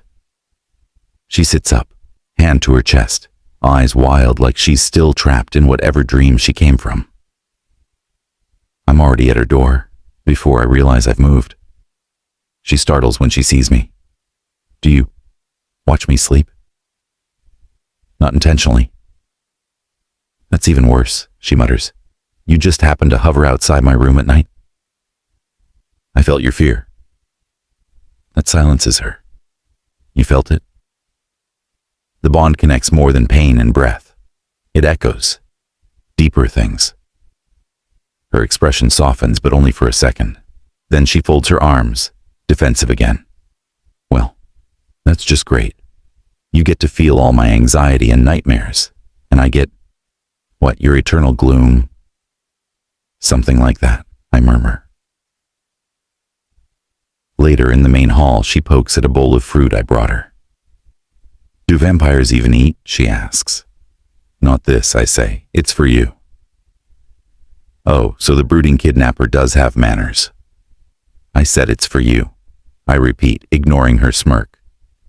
She studies me as I turn away. You know, you act like you hate having me here. but you also haven't tried to kill me again. I'm confused. I stop mid-step. I don't kill out of confusion. Then why keep me here? Because you're not supposed to exist. She scoffs. Neither are you, technically. That earns her a look. She shrugs. I mean, immortal psychic vampire cursed by an ancient oracle? Pretty sure you're not on the census either. I almost laugh. Almost. You talk as though this is all some game, I say. It's not, she replies quietly. But if I don't laugh, I'll fall apart. Her voice wavers just enough for me to hear the truth. She's trying to be brave, but her edges are cracking. When dusk falls, she finds me on the balcony, staring out over the dark forest. You said you could feel my fear, she says softly. Can you feel other things? Yes. Like what? Your anger, your confusion. Sometimes. I glance at her. Warmth. Her breath catches. Warmth? From you, I admit. It's unfamiliar. She leans on the railing, staring at the stars. You make it sound like you've never felt it before. I haven't. There's silence between us, stretched thin and trembling. Then she says, You said earlier that my family isn't looking for me. How do you know that? Because you don't have any. Her head snaps toward me. Excuse me? I turn to face her fully. I looked into your blood, before the bond. The silence told me what wasn't there. No threads, no roots. You've been alone for a long time. Her eyes glisten, anger and sorrow blending. That's not true. I have people. My boss, my friend Lena. People you talk to, I interrupt softly, but not people who know you. Her jaw tightens. You don't get to decide that. I didn't decide it. I saw it. Then maybe you saw wrong, she snaps, pushing off the railing. She starts to walk away, but I catch her wrist before I can stop myself. The bond flares her pulse under my skin, hot and frantic. I don't want to hurt you, I say quietly. Then stop trying to read me like a prophecy. She pulls her hand free, leaving the faint burn of her touch behind. Hours later, I still feel it, that defiance, that hurt. And underneath it, something else. Something that mirrors the ache in me. I close my eyes, and for a moment, I can see it through her, the memory of a cafe, laughter with a friend, the feeling of belonging she pretends she doesn't miss. She's not empty. She's human in all the ways I forgot how to be. And that terrifies me more than any curse ever could. I've had some strange days in my life, bad dates, broken alarms, coffee exploding on white shirts, but waking up bonded to a vampire who sees the future definitely takes the cursed cake. For 2 days now, the world's been wrong. Too vivid, too loud. Sometimes I catch glimpses of things that haven't happened, a cup falling before it does, a shadow turning a corner before someone walks past. Zayne says it's because of the bond. I say it's because I haven't slept properly since he told me I don't have a family. He doesn't understand what that did to me, the way he said it so casually, like reading a weather report. You don't have any. Like I'm some blank page that no one bothered to write on. But he's wrong. I do have people. My boss, for starters, cranky but kind, who covers for me when I'm late. Tasha, who calls me every night when I forget to eat. They're not blood, but they're mine. And now they're probably panicking, calling the police, putting my face on missing posters. Except when I tried to tell him that, he just said quietly, "No one is looking." I hate that he might be right. The next morning, I find him in the library, half buried in books that look older than gravity. His hair falls across his face as he reads, the firelight cutting sharp across his cheekbones. I hate that he looks unfairly good while brooding. I heard whispers last night, I say, breaking the silence. He looks up slowly. Whispers. In my head, or maybe not. I rub my temples. They were saying my name. He sets the book down. What do they say exactly? Miracle, the threadless one. And something about the oracle's eyes opening. I force a laugh, hoping it sounds casual. Probably just my brain trying to cope with your whole blood bond fiasco. But his expression hardens. The oracle does not dream without reason. Great, I mutter. So the creepy whisper voices are real. Love that for me. You said they spoke your name. Yes, which, by the way, is bad manners for cosmic entities. He doesn't smile. That's when I know it's serious. A few hours later, we're standing in the underground hall beneath his manor. The air here hums with strange energy, every wall etched with ancient markings that glow faintly in my presence. This is where I was cursed, Zayne says quietly. The words echo. For once, I don't make a joke. He walks toward a cracked mirror mounted at the far end, its surface rippling like liquid shadow. She's been silent for centuries, he says. But if the oracle's voice has reached you, then what? He turns, eyes darker than I've ever seen them. Then the curse isn't done with me. Or you. My stomach twists. So, the big invisible fate monster wants... What, a sequel? He doesn't answer. And then the mirror ripples. A whisper seeps through the air, soft at first, like wind through silk, then sharper, colder. The threadless awakens. The reaper's chain cracks. I freeze. Did you just hear that? He nods once. Stay behind me. But the voice isn't coming from the mirror anymore. It's inside me. The bond bleeds both ways. His fate will consume yours. Pain shoots through my skull. Flashes of light, faces, and blood. I stumble back, clutching my head. Zayne's arms catch me before I hit the ground. Miracle. I see something, I gasp. A woman eyes white as stars, she's saying, balance must break. The moment I say it, the whisper stops. The hall goes still again. Too still. Zayne's hand trembles against my back. You saw her. Who? The oracle. My heartbeat stutters. The same one who cursed you? Yes. She's in my head now. Not in, he says quietly. Through. She's speaking through you. Fantastic, I say weakly. I'm a walking prophecy hotline. He doesn't even smirk this time. He just stares at me like I'm a ticking bomb he can't stop holding. Later, when I finally crawl back into bed, I feel the pulse of the bond, steady, deep, familiar. It's him. I know it. And under it, a thought that isn't mine slips through, soft and guilty. I shouldn't have brought her here. I press my palm to my chest, whispering into the dark. You think I don't hear you, but I do. And somewhere across the hall, I swear I feel him stop breathing for just a moment. If someone had told me a week ago I'd be playing dress-up for a vampire masquerade, I would have laughed, poured another coffee, and gone back to my messy apartment. Now I'm standing in front of a gilded mirror in Zayne's manor while some enchanted candles float around me like judgmental fireflies. The dress is deep crimson silk that shimmers like spilled wine. Zayne said it was necessary for the council gathering tonight. Necessary, my ass. It's a political death trap disguised as a ballroom, and somehow I'm the +1. When I catch my reflection, I barely recognize her. No coffee stains, no messy bun. Just a girl with fate tangled in her veins and fear hidden behind lipstick. The door opens without warning. Do vampires not knock? I snap.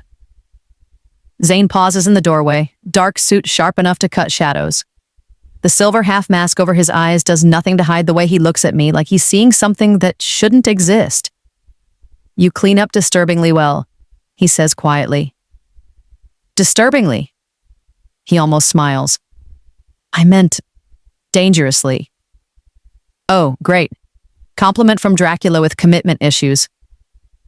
That earns a real smirk. Stay close to me tonight. Don't speak to anyone unless I tell you it's safe. Wow, I mutter. You really know how to make a girl feel welcome. I'm serious, Miracle. Something in his tone chills me. He adjusts the cuff of his sleeve, avoiding my gaze. They'll sense the bond. Some will want to use it. Others will want to end it. Meaning me. Meaning both of us.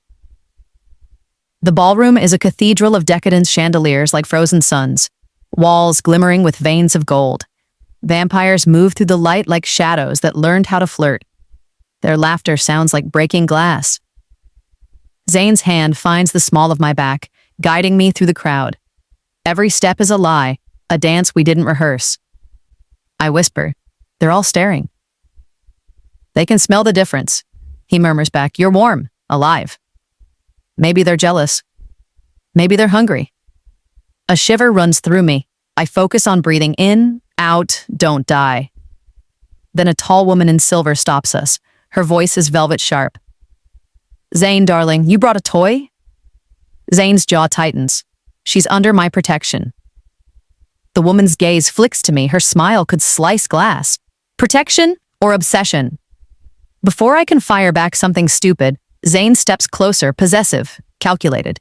His arm curls around my waist. Careful, Marceline. Even the council obeys fate. Something electric flashes in her eyes, but she only laughs and drifts away. I let out a shaky breath. Do you have to be that convincing? It's the only language they understand, he says, but his voice is rougher now, too close. The music swells strings and whispers. Couples begin to dance. I'm still processing the near-death flirtation when he turns to me. Dance with me. I blink. Now? Yes. I barely know which foot is left right now. He takes my hand anyway. Then let me lead. The moment his hand settles on my waist, the bond hums awake. The crowd fades, the music warps, it's just him and me, heartbeat against eternity. Every step feels choreographed by something older than both of us. I glance up at him. You look like you hate this. He meets my gaze. I forgot what it feels like to be seen. That does something dangerous to my chest. For a heartbeat, the room tilts. I see flashes, faces I don't know. Blood on marble. Zayne kneeling before the same silver-eyed woman I saw in my vision. I stumble. He catches me instantly. Miracle? I saw something, I whisper. Her, the oracle, again. His expression hardens. Not here. He guides me off the dance floor through a side door into a quiet corridor lined with mirrors. My pulse still races. Zayne, what if she's trying to use me? She already is. I stare at him. Then why bring me here? Because if the council suspects what you are, they'll summon her themselves. I needed her to see you through the bond to understand you're under my protection. I shake my head. You mean to make her think I belong to you? His silence is answer enough. Anger burns up my throat. You could have told me. He steps closer, eyes sharp. And have you run straight into her hands? I'm not some helpless human you can leash, Zayne.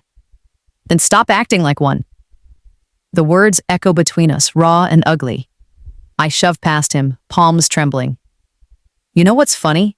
You keep calling me the threadless one, like I don't have a destiny, but maybe you're the one too scared to find yours.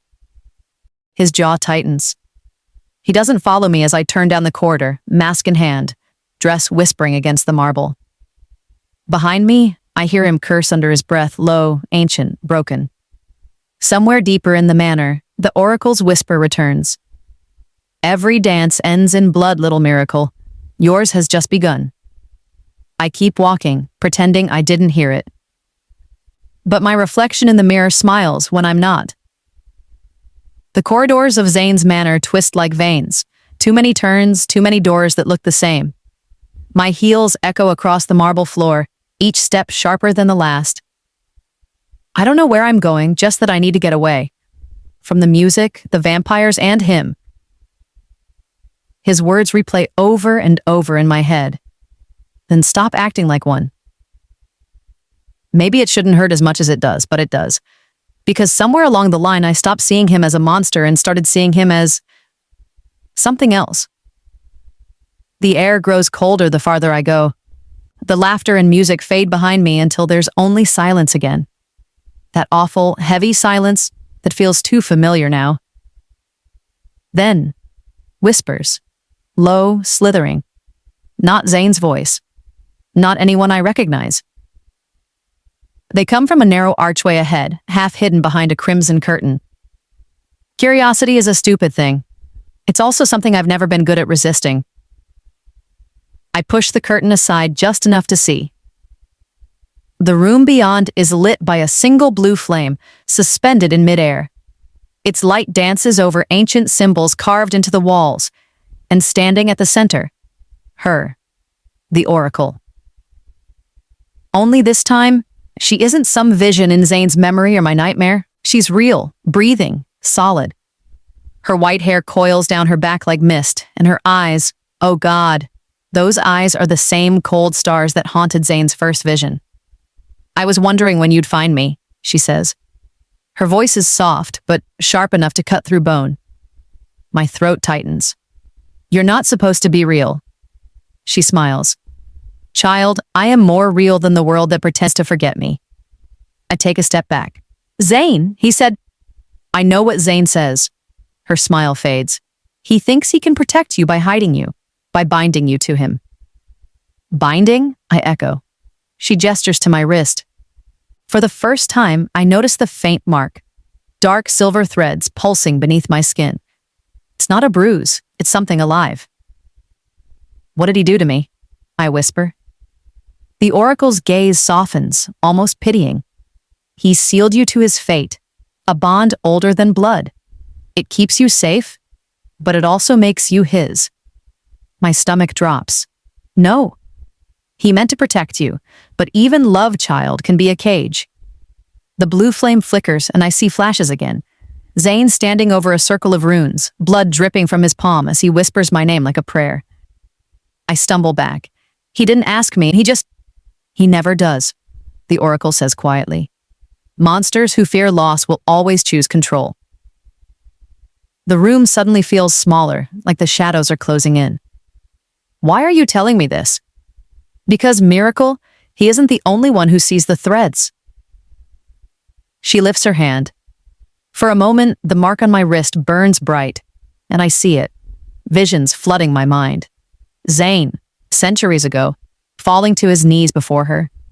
The curse, the screams, the endless loneliness. And me, at the center of it all. When I gasp, the Oracle steps closer. The universe doesn't make mistakes. You were sent to break him, or save him, maybe both. Her form begins to fade, turning to smoke and whispers. When he finds you, he will beg for forgiveness. But remember, child, every savior becomes the next sinner in time. Then she's gone. The silence that follows is unbearable. Miracle. I flinch. He's there, Zayne, at the archway, his eyes darker than I've ever seen. His mask is gone, and his expression isn't anger. It's fear. What did she say to you? My voice trembles, but I make it sharp anyway. She told me about the bond, how you tied me to you without my consent. He freezes. So it's true, I continue, my heart breaking with every word. You did this. I had to, he says, voice rough. If they found out what you are, what you can do, they'd tear you apart. So your solution was to trap me? It was the only way to keep you alive. Alive or owned. He flinches like I've struck him. You don't understand what I saw, what's coming. Then make me understand, I shout. Because right now, all I see is another man deciding what's best for me. He closes the distance between us in a blur, stopping inches away. If I hadn't done it, the Oracle would have taken you herself. You're not just human anymore, He swallows hard. You're the crack in her prophecy. The one she can't control. That's why she wants you. My chest tightens. And you think that makes this okay? His voice drops to a whisper. No, but it makes it necessary. I shake my head. You don't get to decide what's necessary for me, Zayne. You don't get to own my fate just because you're scared of losing yours. For the first time I see it, the centuries of grief hiding behind his stoic calm. The man who watched too many people die. But I can't let that excuse this. I trusted you, I whisper. And you turned me into your prisoner. He looks like the words gut him. Miracle, please. No. I step back, voice shaking. You said I was unwritten, remember? Then stop trying to write me. I turn and walk away, ignoring the ache in my chest that feels too much like heartbreak. Behind me, I hear him whisper, broken and raw. Every time I try to save someone, I destroy them instead. And for the first time, I realize he's not lying.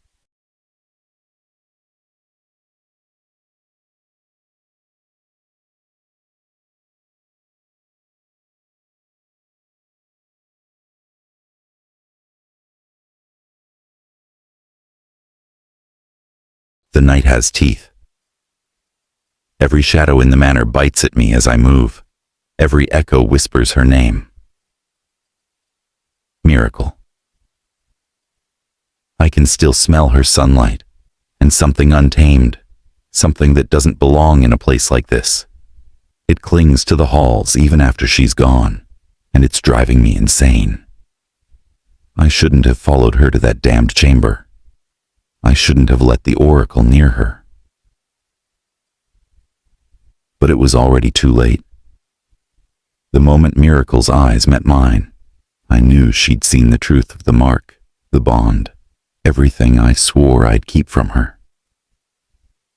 And now she looks at me like I'm the monster she was warned about. Maybe I am.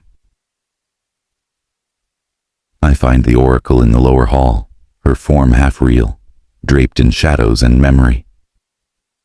She doesn't look surprised when I appear. She never does. You shouldn't have spoken to her, I say, my voice low and trembling with fury I can barely contain. I did not seek her out, she replies calmly, turning her silver gaze toward me. She sought the truth, and I merely opened the door. You planted poison in her mind. I gave her clarity. You call it poison only because you've lived too long on lies. I step closer, the ancient floor groaning beneath my boots. You don't know what she means to me. Oh, I do, she whispers, almost pitying. That's what terrifies me most. Every man who's ever loved outside his nature has brought ruin upon himself, and yet you, immortal fool, dare to love again. I didn't ask for this, I hiss. She smiles faintly. Neither did she. For a moment I can't breathe. Her words hit harder than any blade could. She doesn't understand, I say, softer now. If I hadn't sealed bond, the others would have smelled her difference. She isn't just human, you know that. You said it yourself, she's the rift, the crack in your prophecy. And yet you cannot keep a rift bound, the oracle murmurs. She will either heal the curse or tear it apart, but she will not belong to you. I drag a hand through my hair, pacing. You don't understand. She's my last chance, my only chance. Then you've already lost, she says, because love born of desperation always dies by its own hand. Her form flickers and fades before I can reply, leaving me alone with the weight of what I've done. I find myself in my study, staring at the dying fire. The room feels emptier than it should. Her scent is still here faint, lingering on the fabric of the chair where she used to sit when she thought I wasn't watching. She's out there now, somewhere in the manor or beyond it, angry, hurt, maybe even afraid of me. And she should be. Because the truth isn't that I wanted to own her. It's that I wanted to keep her even if it meant binding her soul to mine. I told myself it was protection. That's the lie immortals tell, to feel human again. But when I saw the mark on her wrist, I knew. The bond wasn't just magic. It was a claim. And now it's killing her freedom and my peace. The door creaks open softly. It's Dylan. He hesitates in the doorway, studying me like he's trying to gauge which Zayne he's speaking to, tonight the Lord or the monster. She's gone, he says finally. Took one of the carriages before dawn. The words stab deep. Gone? He nods. She didn't say where, just told the guards not to follow. For a long moment, I can't move. Then I exhale slowly, forcing the rage down before it burns everything again. Let her go, I say.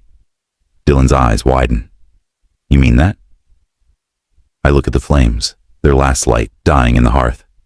No, I whisper, but I have to. Outside, the storm gathers again. I can feel her faint, distant through the tether of the bond. Her heartbeat is a whisper in my mind, steady but farther than before. She's still alive. That's enough. For now. But the mark on my hand begins to burn, and deep within me the ancient curse stirs. The bond is unraveling faster than it should. If she strays too far, it could destroy them both. I close my eyes and say the words I never thought I would. Miracle. Come back before the curse finds you first. The road out of his world doesn't look like freedom. It looks like fog swallowing the horizon and trees that whisper like they know my name. The carriage rattles through the woods, the wheels slicing through mud and silence. My hands won't stop shaking. I keep staring at them, half expecting to see that faint shimmer, the bond burning through my skin again. It doesn't. Not yet. But I feel it, like a thread still tied to my ribs, tugging with every mile I put between us. Zayne. Even thinking his name feels wrong, like pressing a bruise I don't want to admit exists. The driver doesn't ask where I'm going. Maybe he knows better. Maybe he sees what I don't, that I have nowhere to go at all. Because Zayne was right about one thing. I don't have a family. No mother, no father, not really. Just a string of jobs, an apartment I could barely afford, a best friend who called me sunshine when I felt anything but. I told him that once, half asleep, and he just said, "You shouldn't exist without someone to anchor you." Guess he was right. The carriage jolts, and I bite my lip as pain spikes through my chest, sharp, electric, sudden. Not heart pain. Something else, something deeper. "Stop," I whisper. Then louder. "Stop the carriage." The driver pulls the reins, startled. "Miss?" But I'm already out, stumbling into the road. The forest spins. My knees hit the cold ground. My veins burn like fire. The bond. It's unraveling. The mark on my wrist flares bright, pulsing like a heartbeat that isn't mine. I gasp, pressing my palm over it, but it's like trying to hold lightning. And through it, I hear him. Miracle. His voice isn't real, it can't be, but it's there in my head, threaded between the echoes of my own pulse. Come back before the curse finds you first. Get out of my head, I whisper, tears spilling before I can stop them. You don't get to do this. You don't get to... The pain doubles me over. My scream dies in my throat. The ground tilts. And for one terrifying second, I see him. Zayne, miles away, falling to his knees in his study, blood running from his nose. Our bond stretches a shimmering cord of energy and then flickers like a dying star. If it snaps, one of us dies. When I wake, I'm lying in a hunter's outpost. The air smells of silver and smoke. Chains hum faintly in the corner. A man sits across from me, his expression unreadable. You're the girl they're all talking about, he says. His tone is calm, almost kind, but the gleam in his eyes chills me. The one who breaks fate. Who are you? I croak. My throat feels raw. Someone who's been waiting for you, he says. The oracle wasn't wrong, Miracle. The world's been waiting for you to fix what the vampires ruined. I sit up slowly, ignoring the ache crawling up my spine. I'm not here to fix anyone. He chuckles softly. That's where you're wrong. He tosses something at my feet. I freeze when I see it, a silver dagger, faintly glowing, its edge shimmering with the same power that burns under my skin. Do you know what that is? He asks. No, I lie. That, he says, leaning forward, is how you end him. My heart slams against my ribs. I don't know what horrifies me more, that someone wants Zayne dead, or that a small broken part of me wonders if I'm supposed to be the one to do it. Because if the bond really ties our fates together, then maybe the only way to break it is to break him. But as the dagger glows brighter, my pulse echoes louder. And through the haze of fear and fury, I still hear him, desperately calling my name. Miracle. I close my eyes. I hate you, I whisper to no one. But I can't let you die. The night outside the outpost feels wrong, too still, too silent. It's the kind of silence that waits for something to break. I've been here for hours, maybe days. The hunters keep their distance, but their eyes never leave me. They talk in low voices about the oracle's prophecy, about resetting fate, about me like I'm a weapon still waiting to be unsheathed. The silver dagger lies on the table beside me, humming faintly like it knows my name. Every time I look at it, my chest tightens. Because I can still feel Zayne. Faintly. Barely. But there. And for reasons I don't want to admit, that tiny pulse, that connection, is the only thing keeping me from falling apart. A woman enters the room, her cloak brushing the ground. She's older, her hair streaked with white, her eyes sharp as glass. She carries herself like someone used to being obeyed. You're not what I expected, she says, circling me. You look fragile. I meet her gaze. Disappointed? Not yet. She stops in front of me, studying the faint glow still pulsing under my skin. You're the anomaly, the reset, the living contradiction the oracle spoke of. Sounds poetic, I mutter. You guys always talk like you're in a bad prophecy movie. Her lips twitch the smallest hint of amusement. And you're not afraid? Oh, I'm terrified, I say, my voice steady despite my shaking hands. I just got tired of letting monsters see it.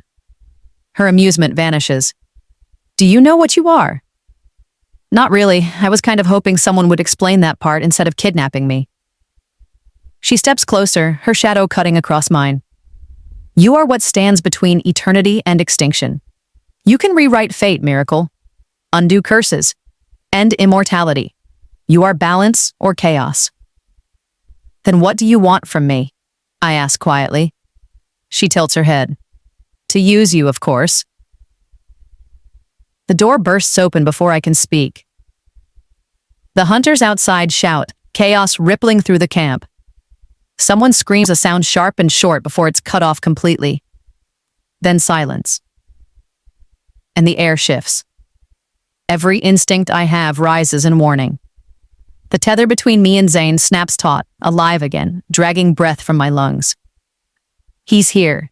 The woman freezes. Impossible. But it's not. I can feel him every step, every heartbeat, echoing like thunder through my chest. The door crashes open, and he stands there torn, blood-stained, eyes burning red gold in the flickering torchlight. He looks less like a man and more like the end of the world. The hunters who dared raise their weapons don't even get a chance to scream. Shadows move faster than sight. The air fills with dust and silence and fear. And then it's just him. Zayne. And me. Why are you here? My voice breaks halfway through the question. His chest heaves like he's been fighting for days. Because you were dying. I told you not to come after me. I don't listen well. The bond burns again, but this time it's not pain. It's something deeper, like the universe trying to pull two impossible things back together. The woman steps forward, her voice trembling. You can't have her, vampire. She is fate's last breath. He turns to her, and his smile is cold. Then I'll make sure fate forgets how to breathe. Zayne, I start, but it's too late. The ground trembles as the curse inside him flares a storm of shadows and light, ancient and furious. The hunters scatter, screaming, but it's not enough. The entire forest groans under the weight of his rage. I reach for him, my hand trembling. "Zayne, stop! You'll destroy everything." His eyes snap to mine, wild and broken. "Then tell me how to stop, Miracle. Tell me how to stop loving you." The words rip the air open. And in that moment, I see it, the curse unraveling through him. The oracle's mark splitting across his chest, the power consuming him from the inside out. This isn't war. It's fate tearing itself apart. And I'm the thread holding it together. I grab the dagger and step toward him. "Then let me do what I was made for." He shakes his head, backing away. "No. If I can rewrite the curse, I can save you. You'll burn yourself alive trying." "Maybe," I whisper, my voice shaking. "But you taught me something, Zayne. You said I shouldn't exist without someone to anchor me." I take another step, our bond pulsing brighter, the world warping around us. "Well, now you're mine." The light between us explodes. Every sound vanishes. Every heartbeat stills. And as the world begins to split between fate and choice, I see the oracle standing in the wreckage of time, smiling, almost proud. "You were never meant to be his salvation," she whispers. "You were meant to be his undoing." Then everything shatters. Silence. Not the kind that soothes, the kind that crushes, the kind that follows after the world stops breathing. When I open my eyes, the sky isn't sky anymore. It's shards of color suspended in nothing, like stained glass shattered across eternity. The ground beneath me ripples. Time itself is fractured. And she's there. Miracle. Unconscious, motionless. Lying in the center of what used to be the clearing, surrounded by threads of light that pulse like veins across the air. Her power. My curse. Entwined. I crawl to her, ignoring the pain ripping through my body. The mark on my chest burns brighter than it ever has. "Miracle," I whisper, shaking her shoulder gently. "Open your eyes." Nothing. I can hear the echoes of everything she broke. The forest doesn't sound right. The night doesn't smell right. Even time feels like it's holding its breath. She's breathing, but faintly. Too faintly. I brush the blood from her cheek and look around. The oracle stands a few feet away, her form clearer than before, as if the shattering of reality has made her stronger. She looks sad. "You've done it," she says softly. My voice is a growl. "What did she do?" "She bent fate," the oracle says, her eyes on Miracle. "And in doing so, she broke the boundaries that kept you both contained." I rise, fury cutting through the fear. If she's dying, she's not dying, the oracle interrupts, stepping closer. She's becoming. The words make no sense. None of this does. She's human, I snap. She's fragile. You can't become something after breaking the laws of creation. The oracle gives a faint, bitter smile. You think too small, vampire. You always have. What are you talking about? She studies me for a long moment. You were never cursed without reason, Zayne.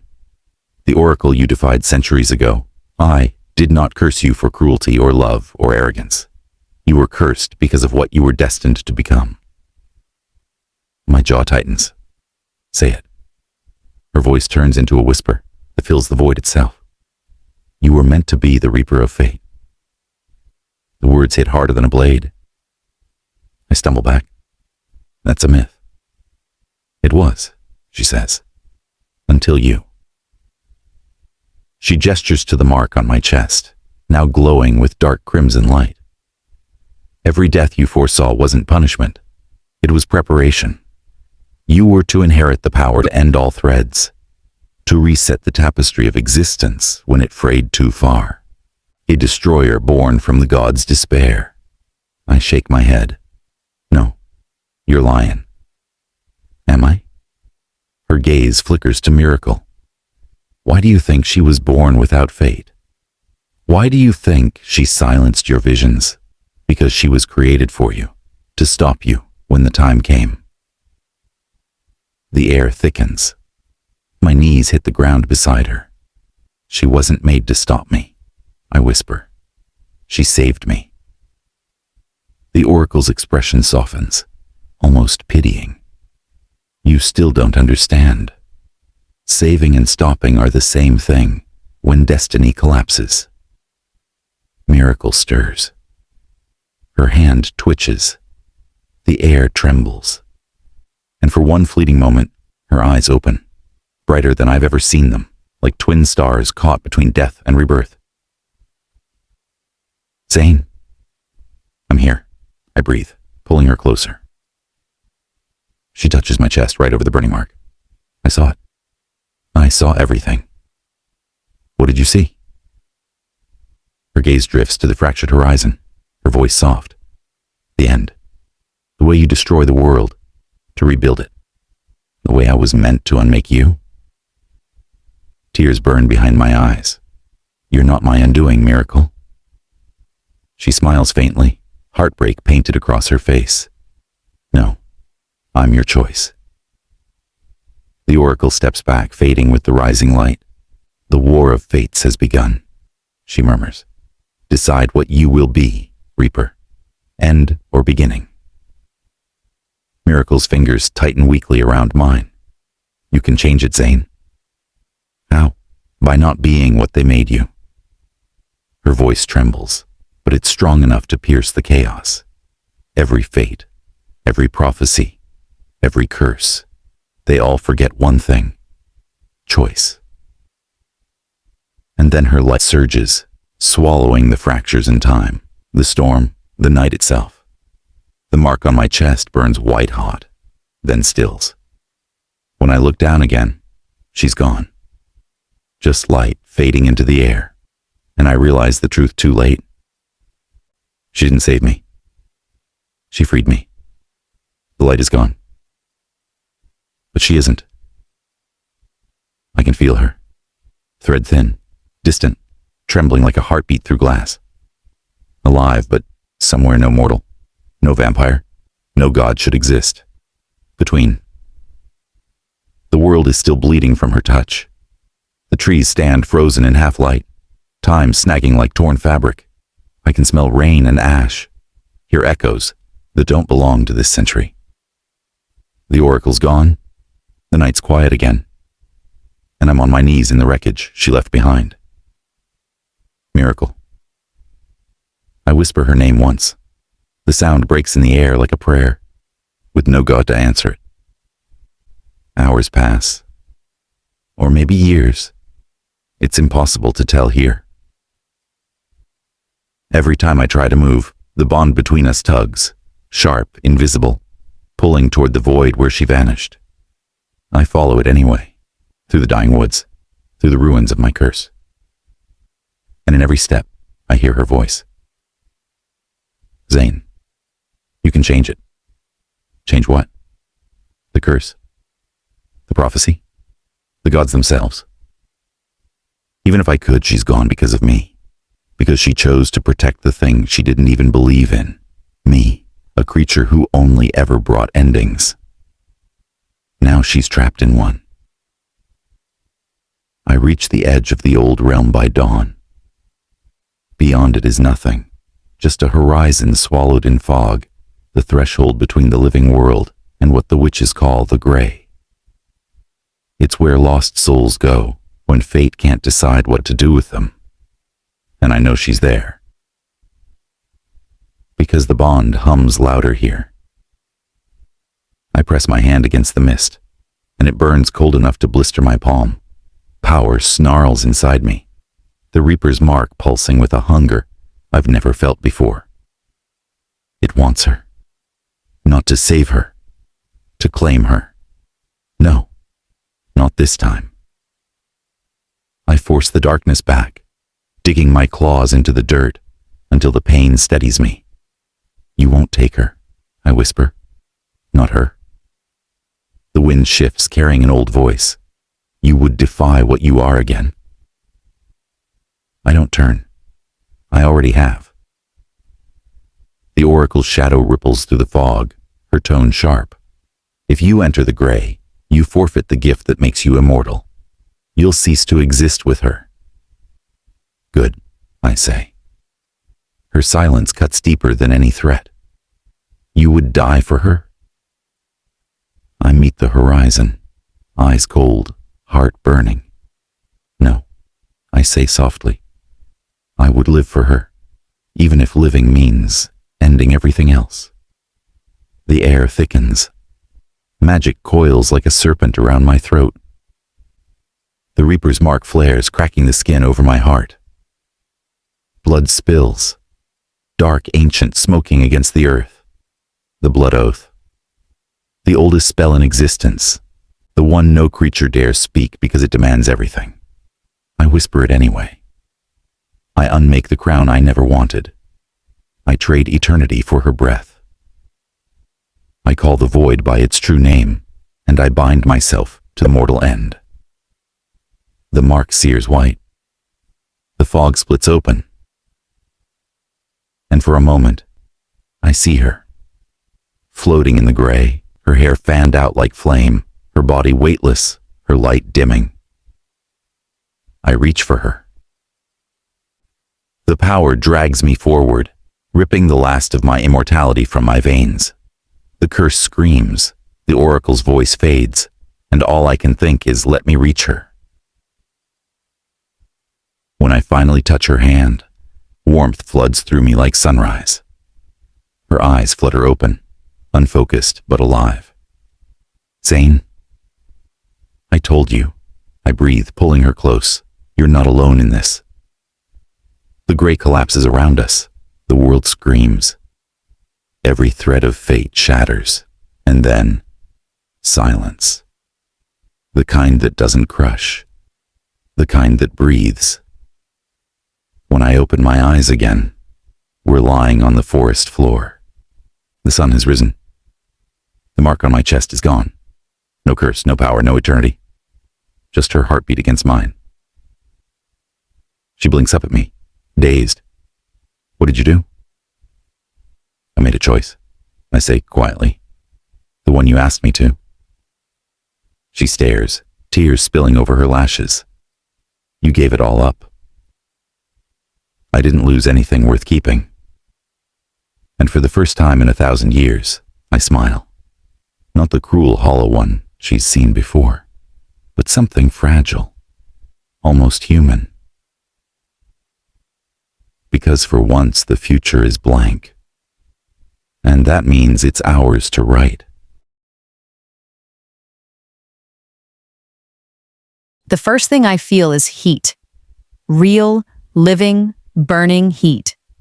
For days or centuries, who even knows, I'd been trapped in cold nothingness. Now, sunlight spills over me like liquid gold, soft and warm against my face. And beneath me, someone's heartbeat. His heartbeat. I open my eyes to find Zayne lying beside me, the early morning light catching in his hair. His skin is no longer pale like marble. It glows faintly, human again, alive. There's color in his lips, sweat along his jaw, breath fogging the air. He looks breakable, beautifully, terrifyingly breakable. Zayne, I whisper. His eyes open slowly, dark as thunderclouds after rain. You're awake. I sit up too fast, the world tilting around me. Where are we? What happened? He pushes himself up on one elbow, wincing slightly as if the act hurts. We're back in the mortal realm. The curse is gone. I blink. Gone? As in no more visions, no immortality, no power, just this. He gestures to himself, almost like the word human doesn't fit him yet. My throat tightens. You gave it up? He nods, quiet and steady, like it's nothing. Like trading eternity for me was as simple as breathing. Something inside me cracks open. You idiot. My voice shakes. You stupid, stubborn, impossible idiot. He actually smiles. That's fair. You can't just give up immortality like it's a spare jacket. You don't even know what being human means anymore. He tilts his head, studying me. It means you're here, and that's enough. I hate that my heart stutters at that. I hate that I want to kiss him instead of scream. Because the truth is, the world feels different now. The air hums wrong. The trees whisper wrong. The line between life and death feels thinner, trembling. Something broke when he made that oath, and it wasn't just his curse. We walk through the forest in silence, side by side. Zayne's steps are slower now, heavier, the way mortals move when their bones remember gravity. Every so often, I glance at him just to make sure he's still breathing. He always catches me. And every time, he gives me that faint, unreadable smile that makes me want to shake him and hold him at the same time. By the time we reach the ruins of his old fortress, dusk is falling again. The castle is cracked and bleeding ivy, its walls half swallowed by time. This place feels empty, I whisper. It should, Zayne says. Every vision I ever saw was born here. He leads me through a corridor lined with broken glass and half-melted candles. The silence presses against us, heavy with ghosts of what used to be. I used to think this was peace, he says, his hand brushing the cold stone. But it was just silence. And now? He looks at me. Now it's too quiet. We end up in what used to be a great hall, now just a skeleton of shadows and moonlight. The roof is half collapsed, stars peeking through like curious eyes.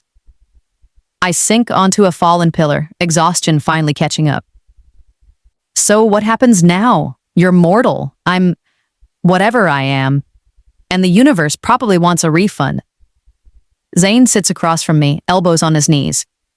Now we survive. Together. His voice is calm, but there's tension beneath it. Something sharp. You don't believe that, I say softly.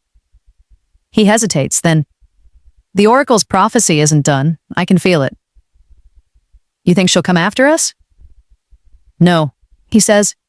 She'll come after you. You're the reset. The world isn't meant to exist without a fixed fate. Every being that lives on prophecy, vampire, witch, god, they'll feel the disturbance, and they'll want to restore balance. By killing me. His eyes darken. Over my dead body. I stare at him, heart pounding. That's not funny. It wasn't a joke. The silence that follows is thick enough to drown in. Outside, thunder rumbles, a storm rolling in from the horizon. Then, distant at first but growing closer, screams.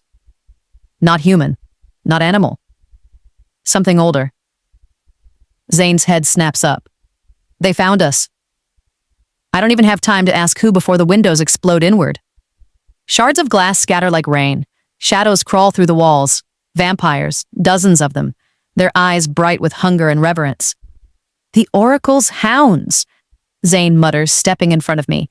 They can smell the change. One of the vampires snarls, lips peeling back over blackened fangs. Give her to us, Reaper. She belongs to the threads. She belongs to no one, Zayne growls.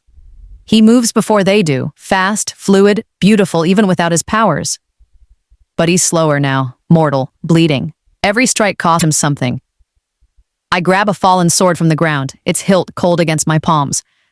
I don't even know how to fight, but my body moves like it remembers something my mind doesn't. A vampire lunges. I twist, swing, and somehow the blade finds its mark. Light bursts where the metal meets flesh, a shock of silver and crimson. The creature screams and disintegrates. Zayne turns toward me, eyes wide. You! I don't know how I did that, I shout. Do you? Not the time. We move together, clumsy and fierce. He fights with precision. I fight with panic. Somehow it works. Until the last of them steps forward, taller, older, cloaked in gold and shadows. The oracle's voice drips from its lips. Did you think love could rewrite the divine? I freeze. She's inside them? She's everywhere, Zayne says, his voice low. But she bleeds like anyone else. The oracle laughs, a sound that cracks the sky. You traded eternity for love. Tell me, Reaper, how will you protect her now that you can die? Zayne steps in front of me, blood running down his arm. By dying if I have to. My power stirs, hot, furious, alive. The air trembles around me, threads of light sparking from my fingertips.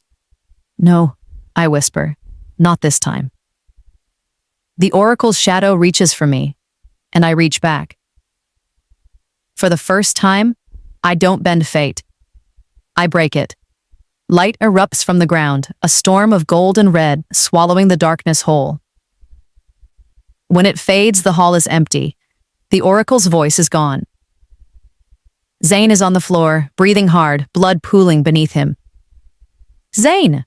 I drop to my knees beside him, pressing my hands against his wound. Stay with me, please.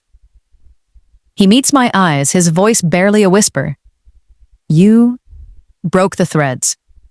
I nod, shaking, tears burning down my cheeks. I'll break them all if I have to. He smiles faintly, closing his eyes. That's my girl.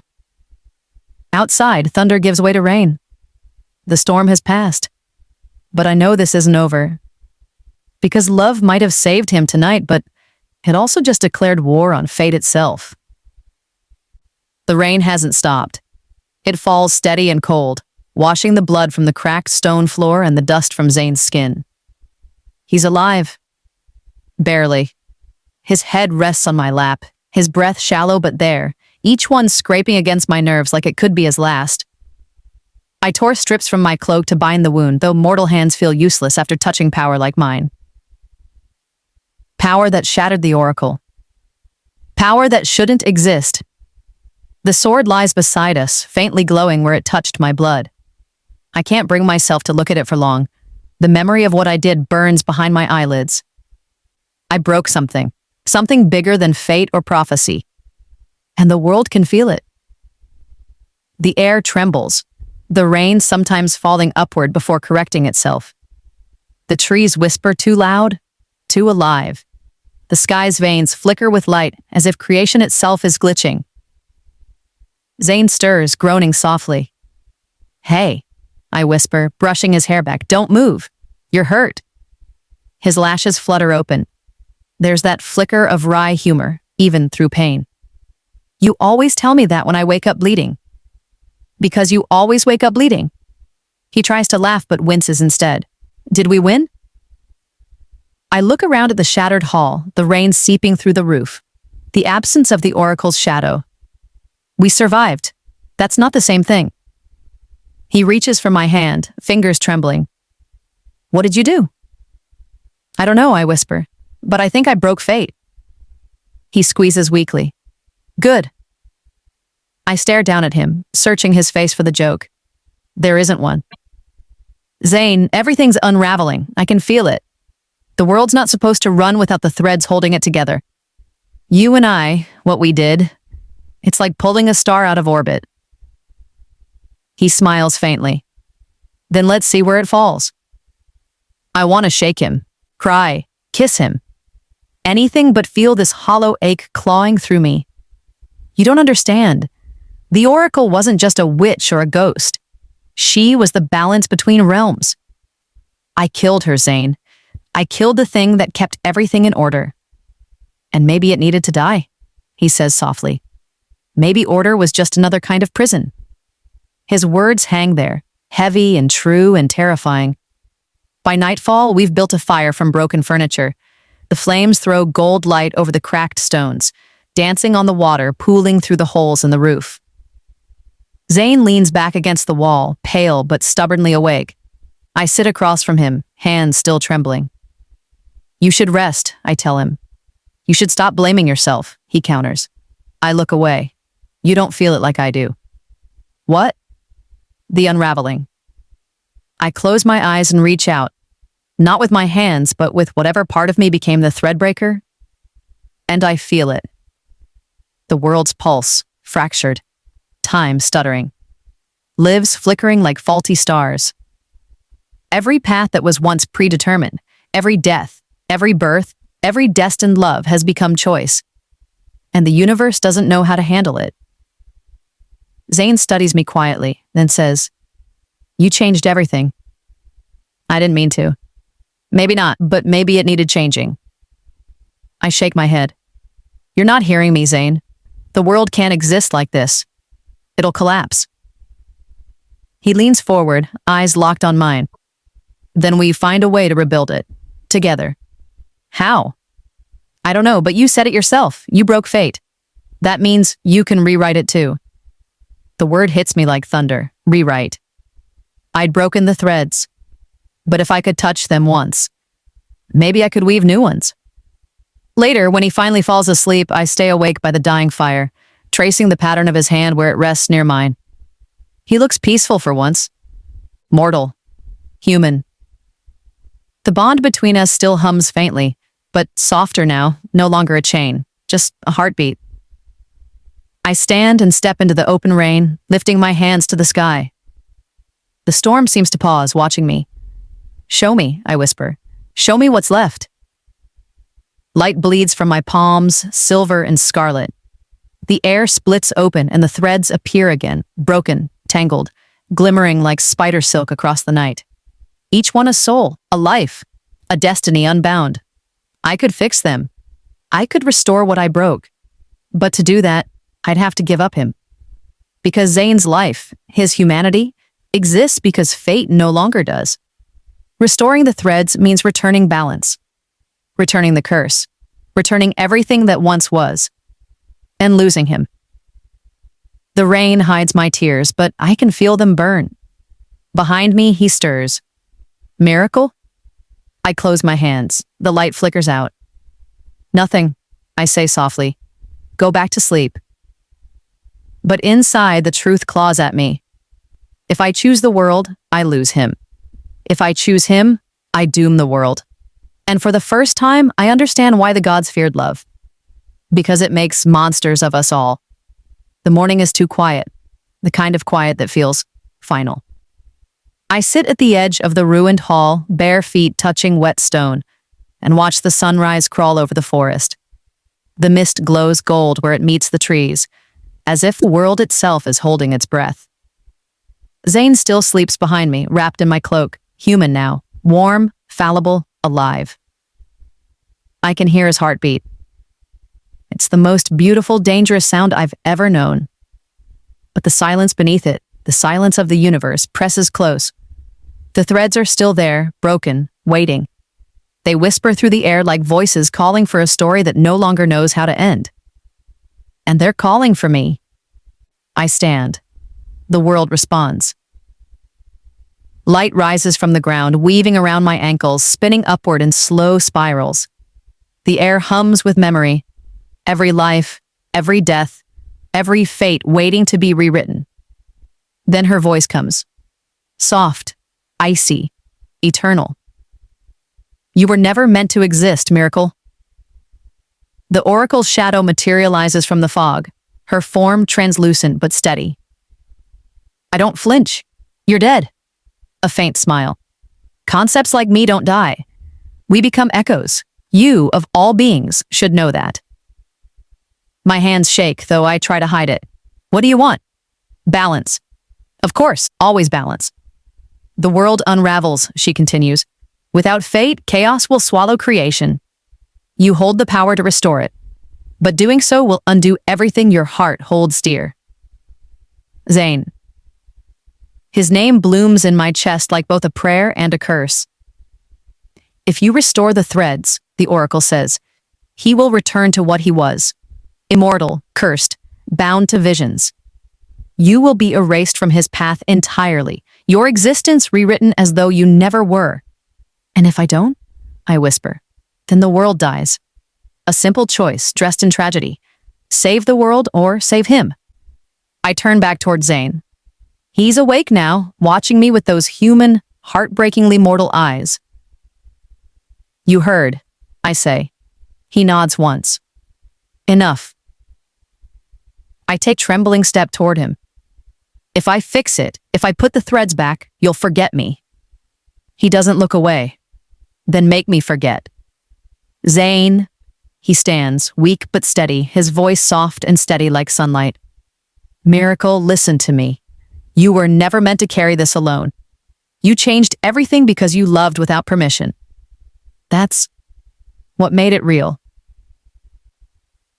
Tears blur my vision. I don't want to lose you. He steps closer, cupping my cheek, his thumb brushing away the wetness there. You won't, not really. I'll feel it, the emptiness where you used to be. I'll wonder why I smile at nothing sometimes. Why the silence feels like laughter. You'll be everywhere I can't remember. I break then, a quiet, shaking sob against his chest. I can't. His hand finds my jaw, gentle but certain. Yes, you can, he whispers. Because that's what you do, Miracle. You rewrite endings. I shake my head, tears slipping free. Not this one. He leans down before I can say more, his breath brushing my skin, and the world seems to still between heartbeats. When his lips find mine, it isn't desperate. It's slow, reverent, like he's memorizing the taste of the life he's about to lose. I kiss him back, trembling, trying to hold on to this impossible moment. The room, the firelight, the threads beyond us, they all disappear. It's just him. His hands glide over my back, memorizing me, and my fingers curl into his hair, tugging him closer. My breath catches as he pulls me against him. He leans back just enough to look at me, eyes dark with want and something tender. You're sure? He whispers. I nod, voice caught in my throat. My body answers, pressing closer, shivering with anticipation and trust. He smiles faintly and slowly, deliberately. He begins to remove my layers one by one. Each piece of clothing that falls leaves me exposed, trembling, but his eyes never leave mine, filled with approval, desire, and awe. I feel heat rush through me at the way he looks at me, the way he touches me, as if he's memorizing every curve, every inch. I reach for him too, tracing the lines of his shoulders, chest, every familiar plane, feeling him respond beneath my hands. Our breaths come in ragged, synchronized gasps. The firelight dances over our skin, warm and golden, and I feel utterly alive. He leans down, lips pressing against my breast, slow and reverent. I arch into him, gasping, trembling as heat blooms through me. His hands are firm at my hips, steadying me, guiding me. My fingers tangle in his hair as a soft moan escapes me, involuntary, raw. I gasp again as he moves closer, and the warmth of him presses into me. I clutch him, trembling, shivering, every nerve alight. Our bodies move together, slow at first, learning, exploring. Every gasp, every shiver, every quiet moan, every whispered name says more than words could. I feel him entering me, and my body jolts with surprise and pleasure. I let out a long, breathless gasp, my hands clutching him as the warmth and pressure fill me. He moves slowly, carefully, watching my reactions, adjusting to me, letting me set the pace. Each movement is a conversation, silent, urgent, tender.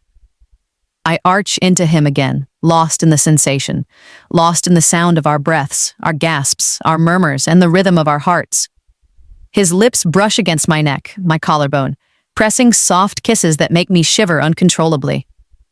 I can't help the moans that escape me. They're raw, pure, full of relief, trust, and need. We move together, slow and steady, learning each other's bodies, each touch, each gasp. He watches me, eyes dark with want, approval, and tenderness. I respond, hands everywhere, lips brushing, moaning softly, shivering as waves of pleasure roll through me. When we finally pause, tangled, trembling, and warm, I press my forehead to his chest, listening to his heartbeat. The rain taps softly on the roof, and I feel his hands tracing my back, memorizing, steadying, comforting. In that quiet aftermath, I understand fully what it means to be human, to trust, to give, to receive, and to be loved utterly. But then something had to be done. The world flickers. The air fills with gold and scarlet threads, swirling like galaxies around us. My hands rise on their own, drawn to them like magnets. Each pulse carries the echo of life, every one a possibility. I meet his eyes one last time. I love you, I say. I know. He smiles. Now go save us all. And then I let go. Light bursts outward, blinding, infinite. Every thread reconnects, every life restitched into time. The world inhales, oh, and I am unmade. Time restored. The city hums again. The sun rises like it always has. The stories continue, the universe no longer trembling. Somewhere, in an old bookshop on a quiet street, a man with tired eyes sorts through a stack of novels. His name is Zayne. He doesn't know why, but he keeps one small pendant, a cracked piece of glass shaped like a teardrop hanging from a chain around his neck. Sometimes, when it catches the light just right, he swears he hears laughter. A voice teasing him about being dramatic. He smiles without knowing why, and keeps living. Somewhere else. The wind brushes through an endless garden of light. Threads ripple like silk across the horizon, glowing softly in the hands of a woman who hums while she works. Miracle lifts her head, gazing toward a world she once called home. Unwritten, she whispers, and the universe answers with a heartbeat. The storm had just passed when I woke. The city outside my window was quiet, washed clean, its lights blurred by rain still clinging to the glass. I should have gone back to sleep. I'd been dreaming. Something vivid, something that clung to me like perfume I couldn't name. But it was already slipping away. I sat up, rubbing a hand over my face, and felt it again. That ache. That absence. It lived in the hollow of my ribs, a shape I couldn't remember, like my heart was missing a name it used to whisper. I tried to shake it off. There were deadlines waiting, a manuscript to edit, a life that had become mostly routine. But the feeling didn't fade. It pressed behind my eyes, in my pulse, in the way the air seemed to hum faintly with something unspoken. So I did what I always do when the silence feels too heavy.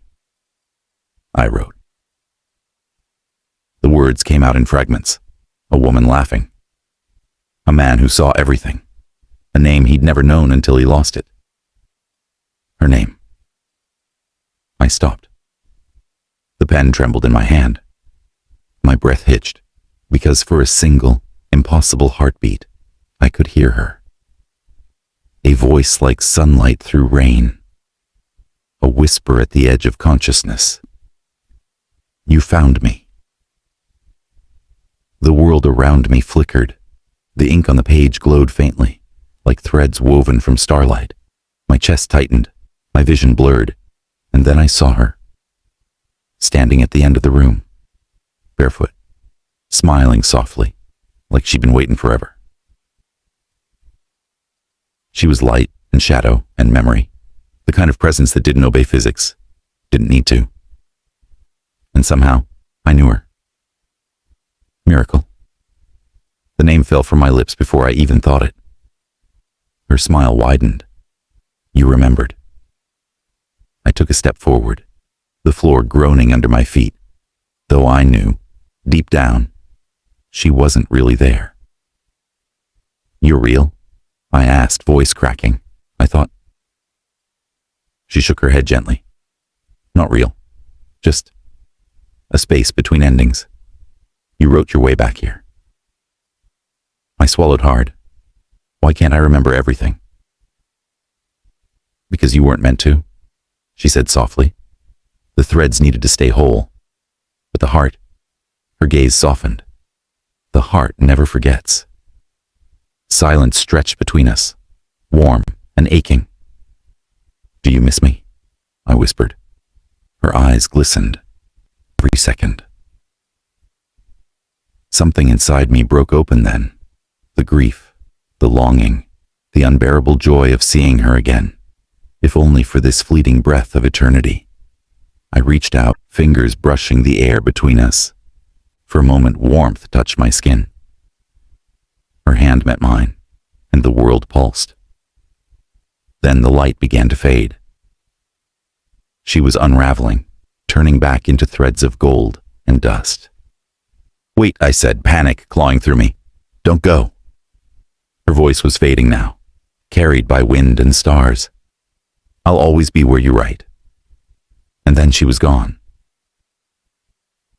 The page in front of me was wet, not from rain. I stared down at the words I didn't remember writing, lines scrawled in gold ink that shimmered faintly before dimming back to black. Love is not a fate. It's the space between worlds that refuses to close. I closed the notebook and sat in silence. Outside, dawn stretched across the city. A new day, ordinary and eternal. But when the light touched the pendant around my neck, the cracked teardrop of glass I never took off, it glowed once, softly. And I smiled. Because somewhere, in some unwritten place between heartbeats and dreams, she was smiling too.